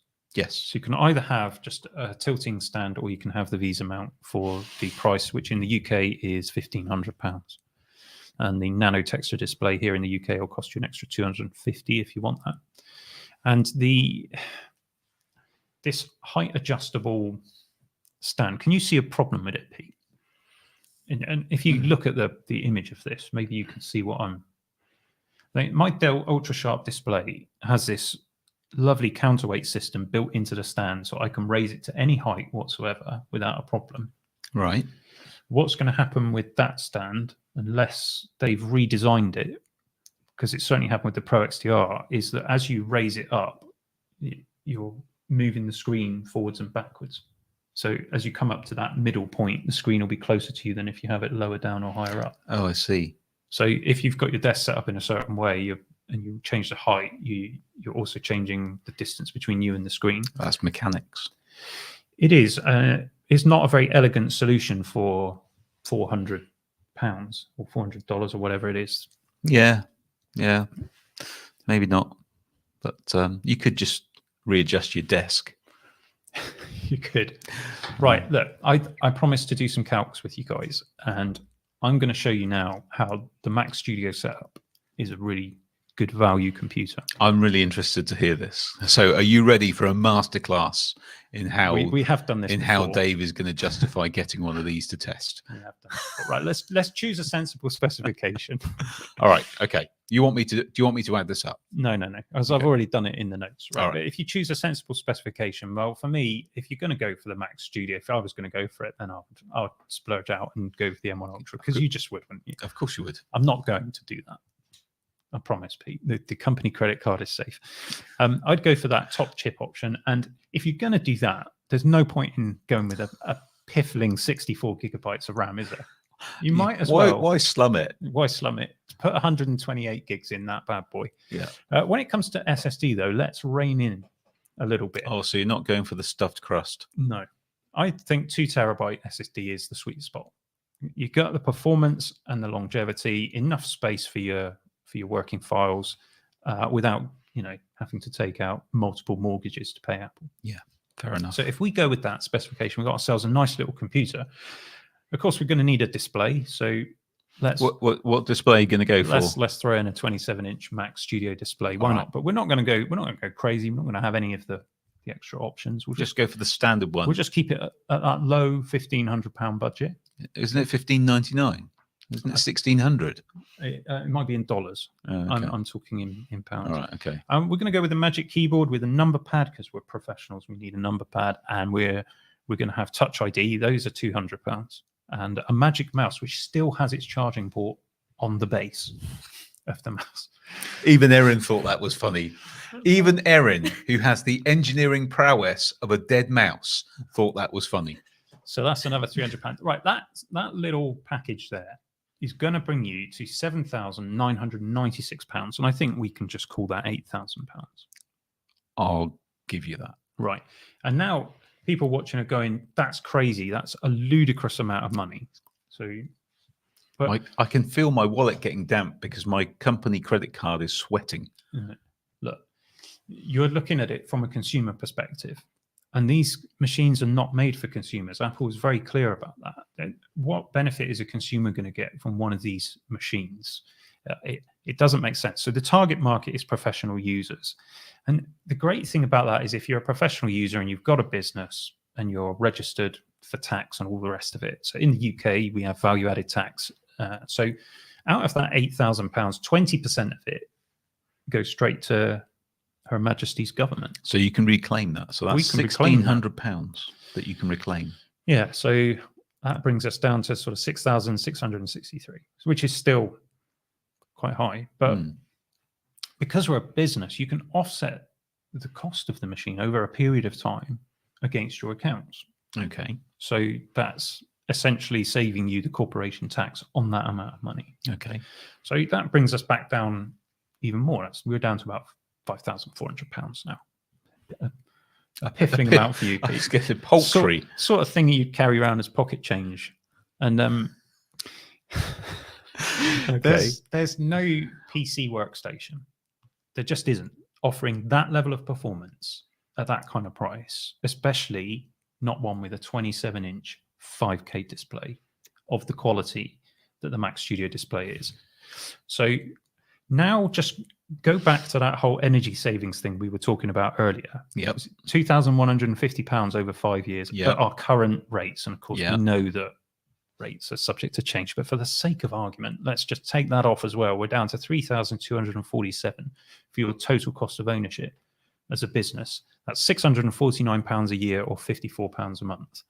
And that is how a business is going to look at this purchase. And that is a cheap computer for what it delivers. And there just simply isn't any PC competition if you're working in one of the areas where M1 is optimized for. That Good can catch. compete at that Good catch, price. because you're about to ignite the comments Yeah, section. no, I'm a PC user, guys. I got a PC workstation. Don't attack me. I'm just saying that there just isn't. Not with a screen like that and all of those other factors. So there is a huge caveat to this, though. Yes, there is. Shall I? Please, because I need a drink of water. I've been talking too much. Yeah, you do. You can't upgrade it. You cannot upgrade this. So that massive investment, when the time comes to think, oh, do you know, I need to stick some more memory in this or upgrade the SSD or whatever it might be, you can't. Which means you've got to think about, if you're talking about a 5-year lifespan, which is what we were doing, you've got to think about where you're going to be in 5 years' time and spec it that way from the outset, which means you probably would pay more than you might for a PC. Which is true of all of these machines as we've gone through these exercises so far. Be interesting to see what Mac Pro comes up with. But let's just come back to this again. If you were going to sell this at the end of 5 years, what's the value of a fully loaded, or almost fully loaded Mac Studio with the display and the keyboard and mouse? Well, you probably wouldn't sell the display, would you? Well, let's just assume that we did, because we've used it in the total cost of ownership. And remember, we were at like £3,247. Wow. You're probably looking somewhere in that region, aren't you? You are. So what we're saying is it's a free computer. There you go, folks. If this was a pre-recorded podcast, we'd probably end it there.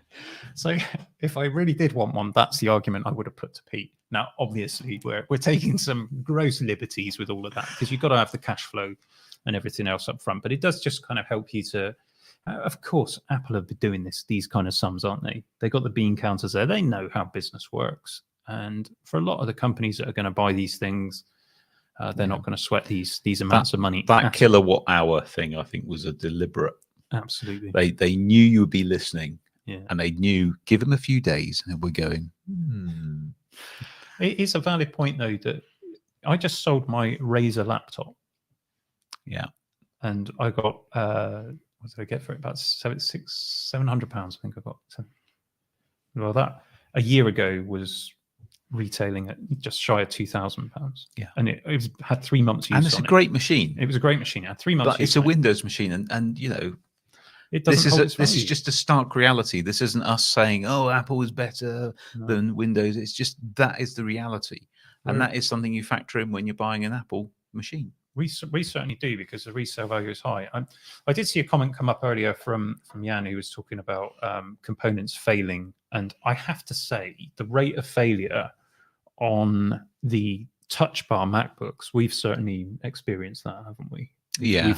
We've had quite a few more issues than we used to have. So Yeah, so that is definitely a fair comment. And if you're going to make that kind of purchase, you've got to buy. You're going to buy Apple Care, aren't you? The insurance product. we did a podcast on that. We did.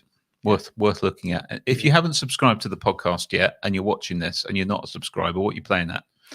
So I will also, just to balance this out, I had a power supply issue with my Lenovo, and despite the fact that I had an on-site warranty, because of COVID, they refused to come on site to replace it, and Right. they wanted me to send off my entire computer to Bulgaria or somewhere. It's just like, I'm not doing that. Eventually, they sent me a power supply, but they kept sending me faulty power supplies. I ended up with 5 of them, I think. And I think in the end, I took them apart, and I made one out of.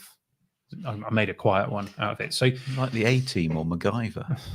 it's just, you get problems whatever kit you buy, and Apple can. Things break, guys. Things don't work. Manufacturing defaults happen. My old iPad, which my son used, Ben, and the other day, in front of his eyes, it just faded to black. The screen sort of died right in front of him. They took it down to the Apple store, who didn't want to do anything with it. My wife argued the case. In the end, we paid £289 and got a new one, a new new iPad Pro of the same generation, or a refurbished one. I don't know if that's a good outcome or not, but you can get these kind of results with Apple. You can talk to them about things. Their initial offer was much worse than that, and we did manage to get something out of them. And I've generally found them to be reasonable, not in every single case, but generally they are. Johnson, who has just put a lovely donation in. Thank you for that. Thank I'm you. watching from the beginning like a plonker, but these gents and Erin are hilarious. Well, when you get to this comment, thank you very much. Erin is a plonker.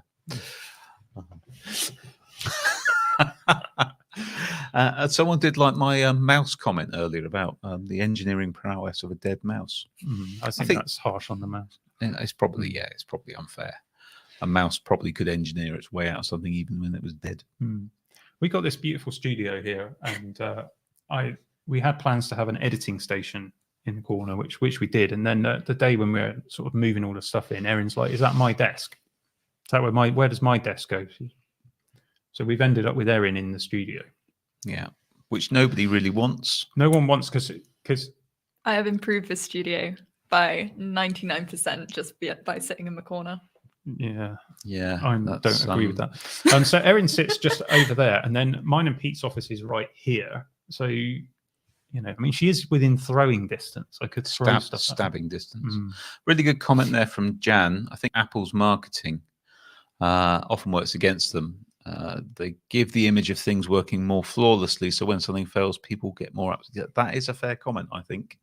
Yeah, I agree with that. Yeah, I agree with that. That's a really good comment.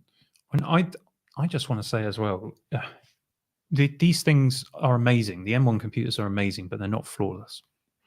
Don't subscribe to all the hype, because in day-to-day usage, Pete, and maybe you won't agree with me, I don't know, but in day-to-day usage, would you say that this is a smoother experience than your previous Intel? In day-to-day, it's barely noticeable. And I hate to say that, because I did go full fat with this device. And yes, when you're doing video editing and rendering and that kind of thing, it is amazing. But in day-to-day life, I don't suddenly have loads more time. And just really going back to that comment, Apple make out that they did those interviews, didn't they, with developers and that, about how you don't even have time to stir your coffee because the thing's done, and how much better that is in life. Well, in some workflows that may be true, but for the vast majority of us, it's just a new machine, and it's a very cool machine. But yeah, we try to be more realistic on this channel, and I'm sure people are going to be raving about this.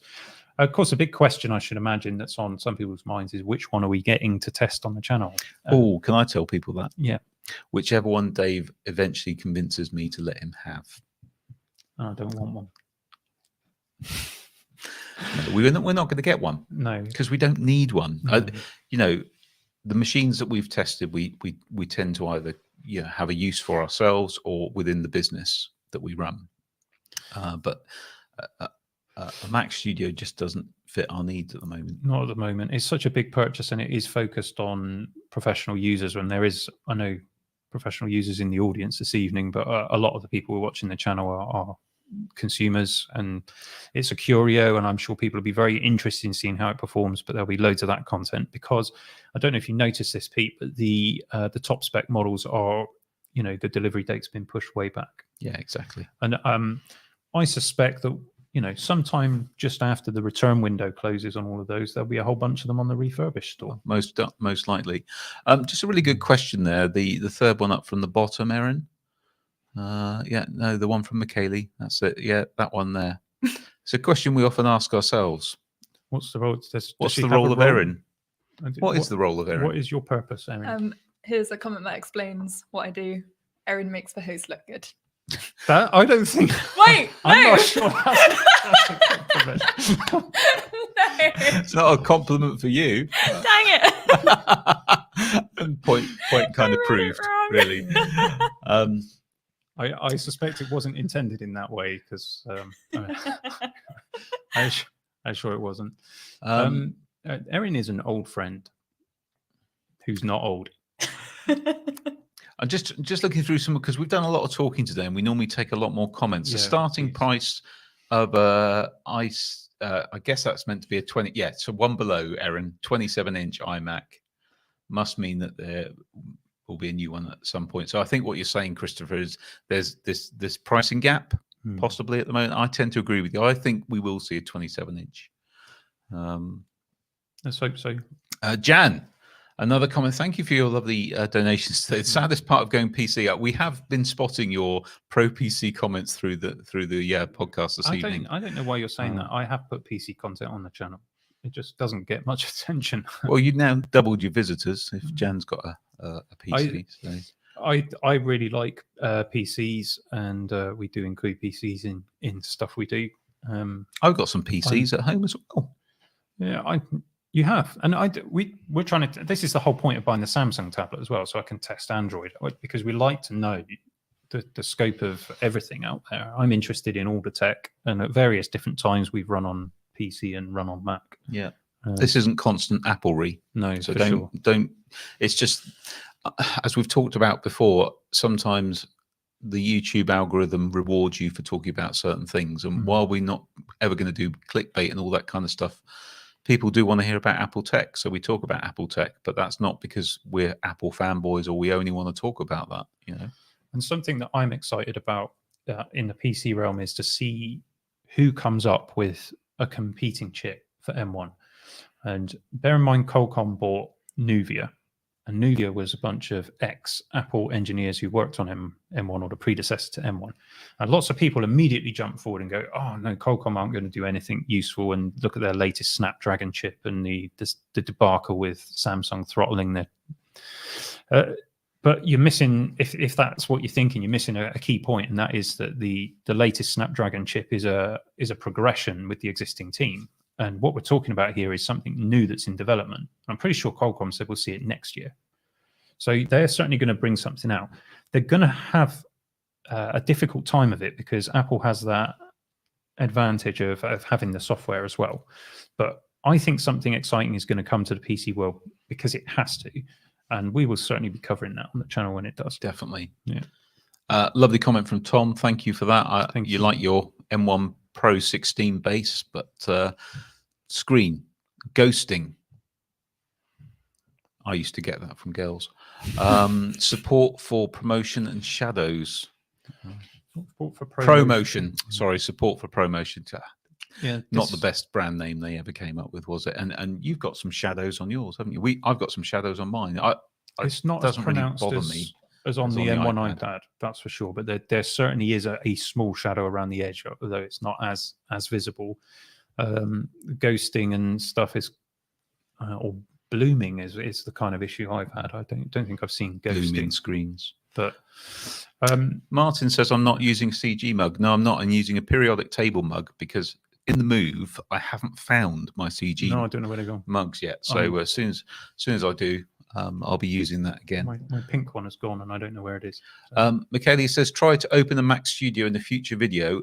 To do that, you would need to donate $8,000 to the channel right now, and then we will do it. Yeah, don't do that. Don't do that. We're just joking.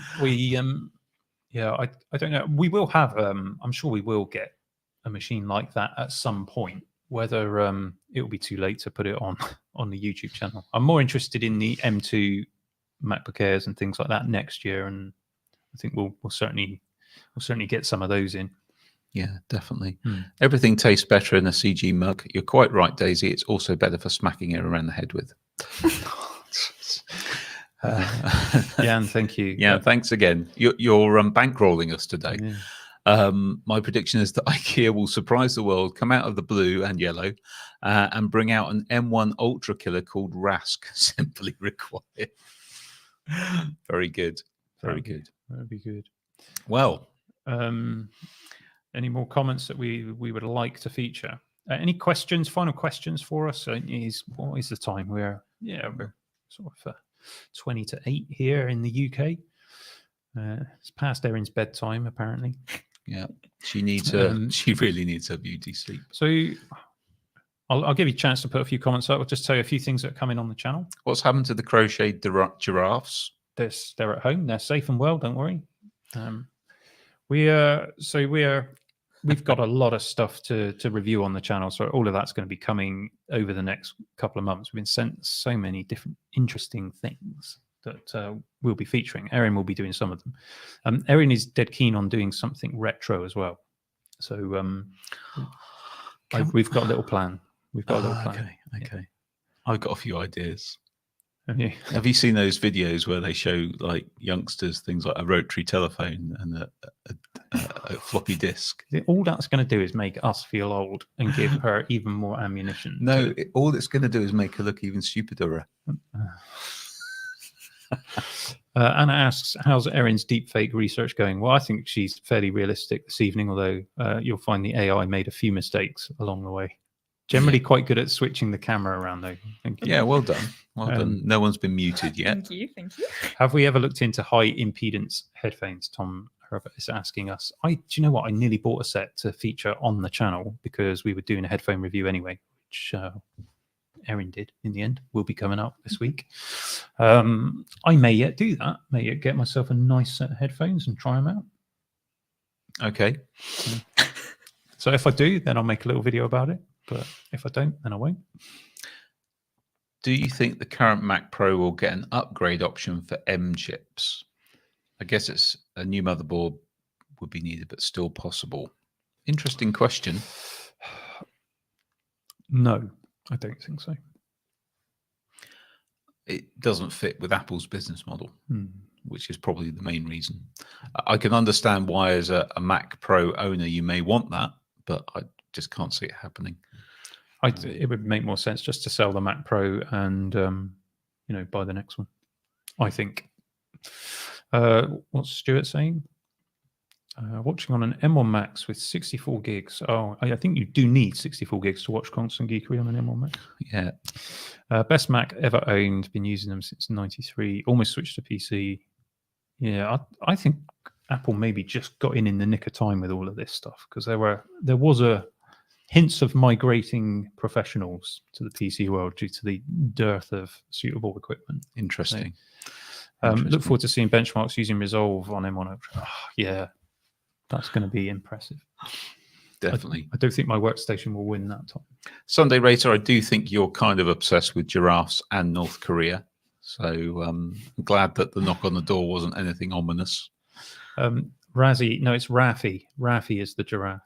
Yeah, Razzie something and different. Rafette is the pink one. I've sat them together in my office in the hope of the pitter patter of tiny giraffe feet, and so far no luck.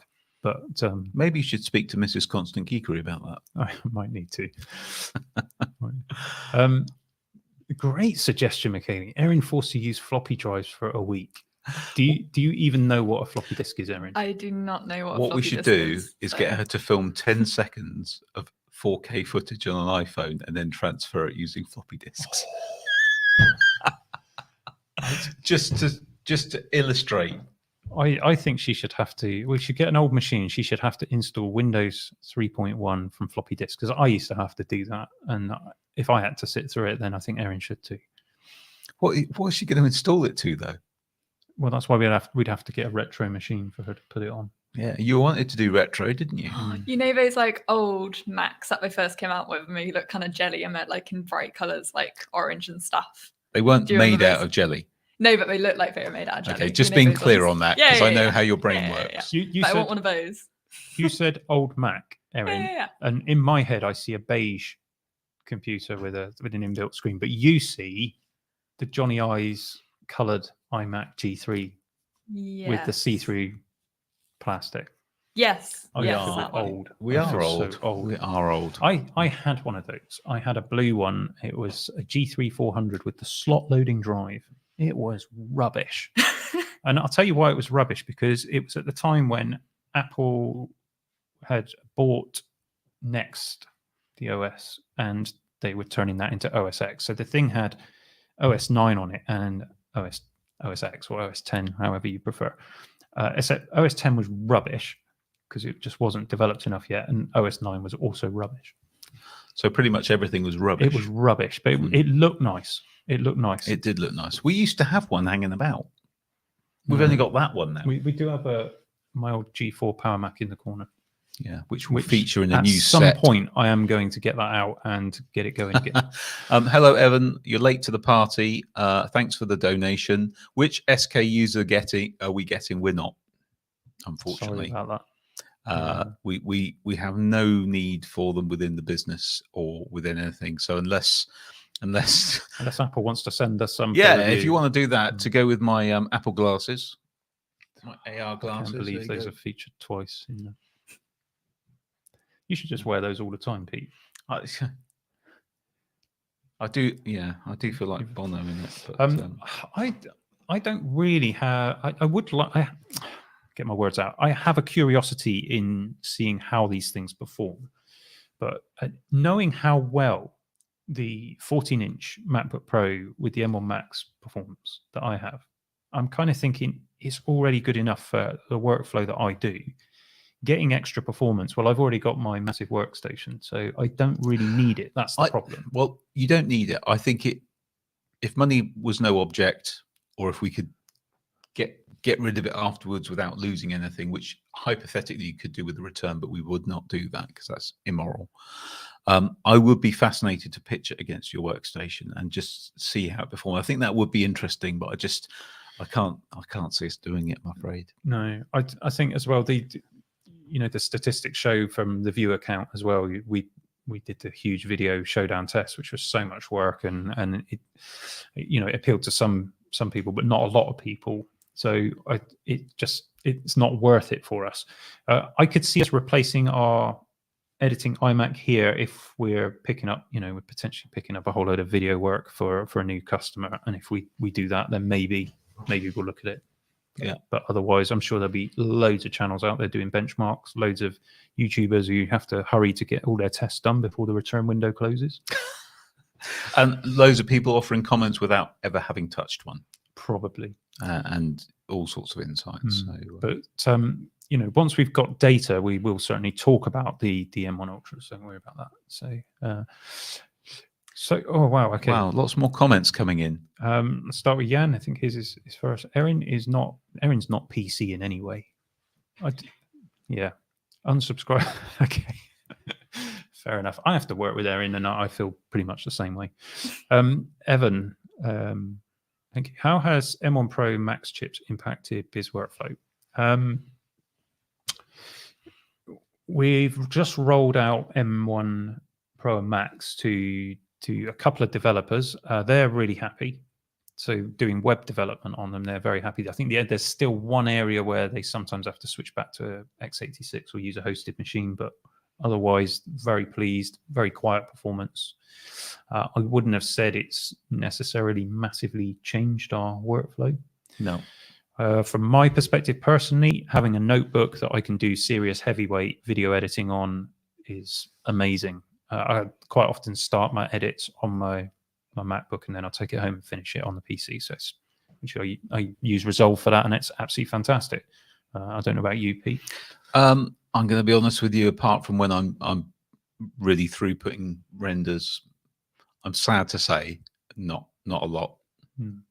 But I've got a machine that's very future proof now, which I'm really pleased about. Okay. A comment there from Vanilla God.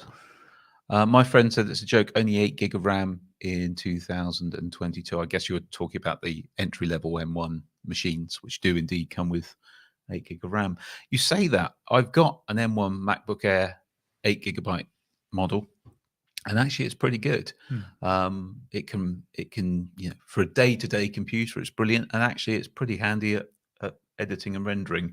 It does start to choke once you start hitting the limits of that. But having said that, Apple have got their swap file technology and the speed of the SSD so well tuned that you barely notice it. So because of the way M1 and Apple Silicon uses RAM, it's not as much of an issue as you would think.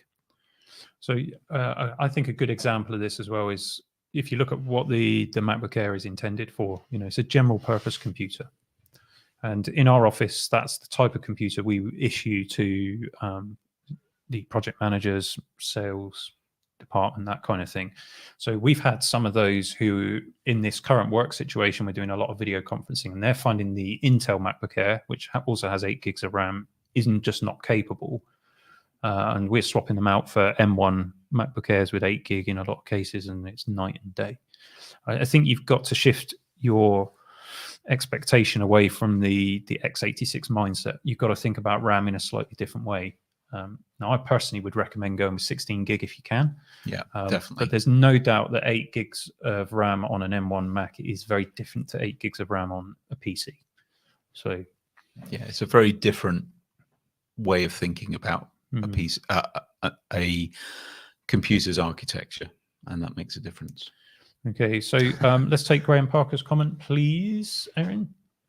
Good question, this. You mentioned a bigger hard drive gets better performance. How does that work? There are more chips. So with SSD, the larger capacities will give you the best performance up to a point. And they also give you the longest lifespan as well, because every time you write to an SSD, you're degrading it. So if you've got a larger capacity, then the amount of data you can write to it before it fails is much higher. Good comment there from Jeff Mayer. The bigger discussion point, I think, is that you can get an M1 Max machine for $2,000 US. That might be a better value for desktop users. Yeah, I think there would definitely be some value in some buying guides around this. But to do that, we obviously have to wait for testing and benchmarks to come out, and we're not going to be able to verify that ourselves. So we could perhaps still put a buying guide together, because you're right, in a lot of cases, it may make a lot more sense. Going by the testing that we did with the M1 Max notebooks, and bear in mind this thing's got better thermal performance, so it's going to run better. That's a lot of performance for a $2,000 computer. If you think about buying an equivalent performing PC, I think you'd be paying a similar amount of money. I mean, there's obviously arguments for and against it, but yeah, it's a good value machine. I can see a lot of those selling, although I have to say the shipping time didn't stretch out on those quite so much as the Ultras, but maybe they made less Ultras. Sunday Racer says, is swap still such a concern? I'm not sure it ever was as big a concern as some made it out to be. There was an issue, but we did a bit of research on it, and the conclusion was that it was happening for some, but the vast majority didn't have an issue. Yeah. So we said this before, but I think it is probably just worth reiterating. So for starters, Apple bought a company that specializes in SSD with like 100 engineers. I can't remember the name of it off the top of my head. Israeli company. It's gone right out of my brain. I know. But they've been, perfecting their SSD tech for a long time. We don't know how they're using the SSDs, and I suspect that there is a portion of the SSD where they're using something called cell emulation. So it might be a triple level cell, but they're emulating a single. And what that means is that the degradation is vastly different. by orders of magnitude. And so it could well be that Apple is combining some of that along with some caching techniques, memory compression techniques, and various other things that they do, so that the situation is not as bad as it might have appeared based on the reporting software that was being used. But there's no getting around the fact that SSDs have a finite lifespan. You can only write to them so many times. And if you're hurling loads of swap data at your SSD all the time, you're shortening the lifespan of your SSD, and it's soldered on in these computers. So there's no coming back from that. Yeah. So the massive... Anabit. Yes, it was Anabit. Thank you, Sunday Races. Thank you. The massive swapping activity was a lot down to badly optimized code within that was being translated by Rosetta. And most of that has been fixed. There are still instances where you've got a developer who might use a plugin or a piece of code that is not optimized for Apple Silicon yet. So there are still some edge cases where that can happen. Niggles. Just one piece of advice on this, if I may, and that is restart your Mac. Because when you do that, you kill all runaway processes that might be going in the background. They don't take long to boot up. So every day, every other day, just restart your Mac, and I think you'd be fine. Another question there. Apple's SSD offers are more expensive than PC build options. Are Apple's faster, or is it just the Apple tax? I think we've kind of touched on this in the question we just answered, but they are well made.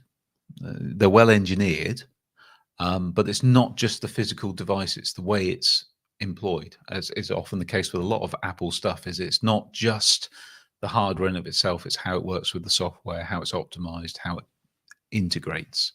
And the SSD controllers we've talked about is actually on the system on chip, isn't it? I believe so. Yeah. So that's a difficult question to answer, but you always pay an Apple tax. I think it's fair to say. Yeah, they it's a captive audience. They can charge what they want. Yeah. Garance is asking, would a 2 terabyte Apple SSD be faster than a 1 terabyte? Yes, I think it is. Yeah.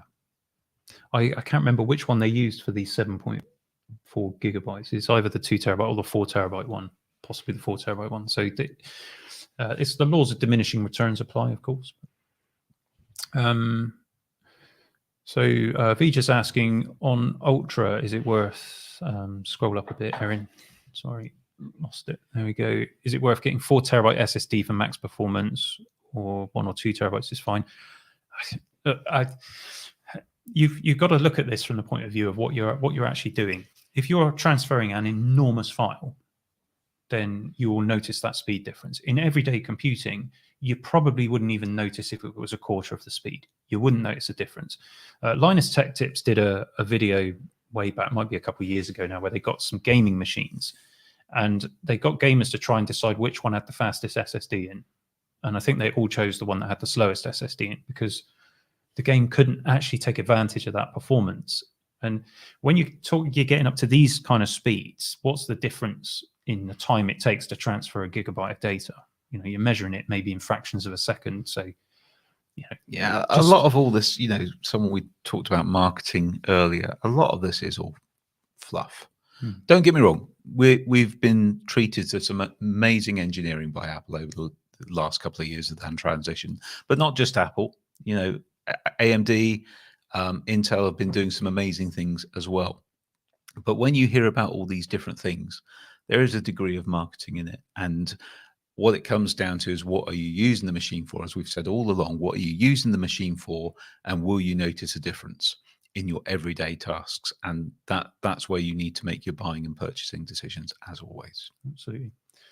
Erin, just at the top there's a comment that I wanted to address from Jan again. He says hard disk drives. So we're talking about spinning disks, spinning rust, as I like to call them. They have a limited lifespan and they fail more often. That is true. And that's been proven as well. There's more failures of traditional hard disks than there are of SSDs. And despite all of the furore that surrounded the Apple SSD issue, where are the reports of the massive widespread SSD failures? No, it hasn't happened. It hasn't happened. And even the oldest MacBooks that we probably still got kicking around, pretty sure we got 2013, possibly even. I've got a 2012 MacBook Air that I gifted to someone else, and it's still running strong. Yeah. 10 And- years old and it's fine. and the tech has moved on a lot in that time. I don't think there's a massive issue. There are circumstances where people are hammering their drives and they will die, but that's not your average user at all. Evan says, do you think we'll get a Mac Pro refresh with the new Xeon? Thank you, Evan. Very kind of you. Will we get? Do you know what? If you'd have asked me that a couple of months ago, I probably would have said yes, but now I don't think so. Interesting comment there from Evan from Anna in response to that. I think Apple will still need Intel chip-based machines, as not every workflow will automatically. We did talk about maybe an Intel chip plug-in card, Well, so maybe that's where the new Xeons could be used. I think there's a lot of Intel Macs on the used market for those who are desperately stuck on that. And I just feel the language that was used in the Apple event and the way they dissed that 28-core Xeon, which in fairness is a little bit old hat now anyway. And it's not the fastest chip in the world compared to, say, Threadripper and things like that. But I don't know. I just, all of this animosity between them and Intel, I can't see them bringing out another Intel machine. I think a lot of users can transition to Apple Silicon now, and that's only going to get better in the next year. You've got to be brave when you do something like this. The last time they did the Silicon transition and the time before that, it was the same. You just got to go for it. So, I think the last comment there, time to go to bed for me. I like. Well, good night, Katie. Good night. Thanks for joining us. I like Vijay's comment. I bet Pete and Dave are dying to go pee. I'm not, because I am a camel, and but I will tell you a little story about Pete.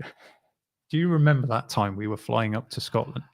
Yes. And you thought it would be a great idea to have your usual mug of tea, and Pete's usual mug of tea probably holds what?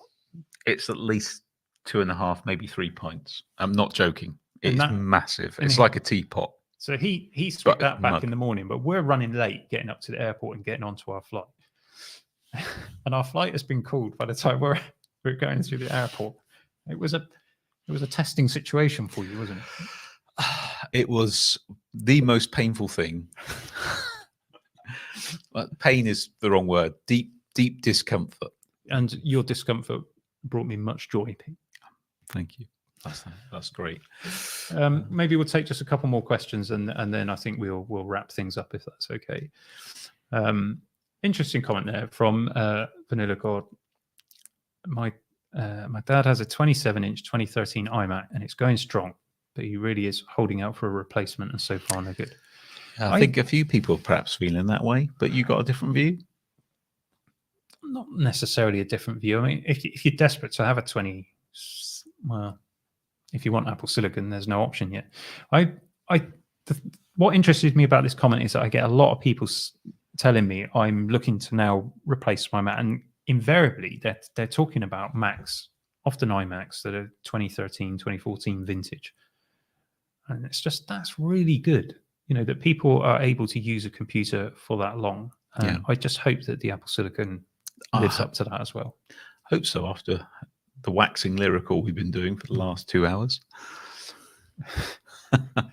Some people feeling some sympathy for you, Pete, which is more than I ever felt. Yeah, well, that's okay. I still haven't forgiven all the people who made comments about me looking like Johnny Bravo at the beginning of this. I missed that. Or the I'm ruling North Korea with this haircut. It's like, how dare you? I rule more than North Korea. We when we were doing the thumbnail for this, Pete suggested that we should put our emojis on the thumbnail for this episode. And Pete sent me his Memoji, which looks nothing like him. And I'm looking at my Memoji, which looks nothing like me. And it dawns on me that Apple just do not provide. Apple are not providing for the sector of people with, the receding hairline and much slap. And I think that is slappist, or receding hairline. It's discriminatory, for sure. It's discrimination, Apple. I'm not receding. My forehead is always, I've got a big forehead. Even my sister today said, are you receding? I said, no, I've always had a big forehead. High forehead. You look like Postman Pat. He had a big forehead. Some people will know who Postman Pat is. But he had a cap on. How do you know? because there's this like acre of. Anyway, shall we call it to a close there? I think- 2 hours of waffling by us is think we probably should. enough for anyone. Thank you so much. Yeah, really appreciate you. I'm not back combing my eyebrows. Stop it. Thanks very much for joining us. It's been really good to catch up with you guys. Yeah, it's been a tough couple of weeks for us. We've been so busy, so we're pleased to be back. Lots of stuff coming on this main channel. If you haven't subscribed to our podcast and you enjoy us waffling, we kind of do it most weeks, not every week, but most weeks we do a podcast where we talk about various issues. We've got something exciting to share with you on the next podcast. Have we? Yes. Oh, When it comes to even- the rumor I mill. don't even know about that Mm. myself. So yeah, and that's not a new rumor mill jingle. We're sticking with the current one for the moment. We are thinking of starting another channel, which is basically Dave and Pete abuse Erin. I know, I want to be interested in that. If you'd like to see us basically giving Erin jip all the time, then yeah, just let us know. And thanks ever so much for tuning in and joining us in the lovely new studio, which was so Yeah, let us happy know what with. you think. Send us some comments or tweets or whatever. You can follow us on Twitter at Constant Geekery. Also on Instagram. I don't really often post much on Instagram, but you know, if you want to do that, give some of your data to Meta. Why not? So wherever you are in the world, stay as safe as you can. Hope you keep well, and I We'll see you guess soon cheerio. for some more geekery. Cheerio, everyone.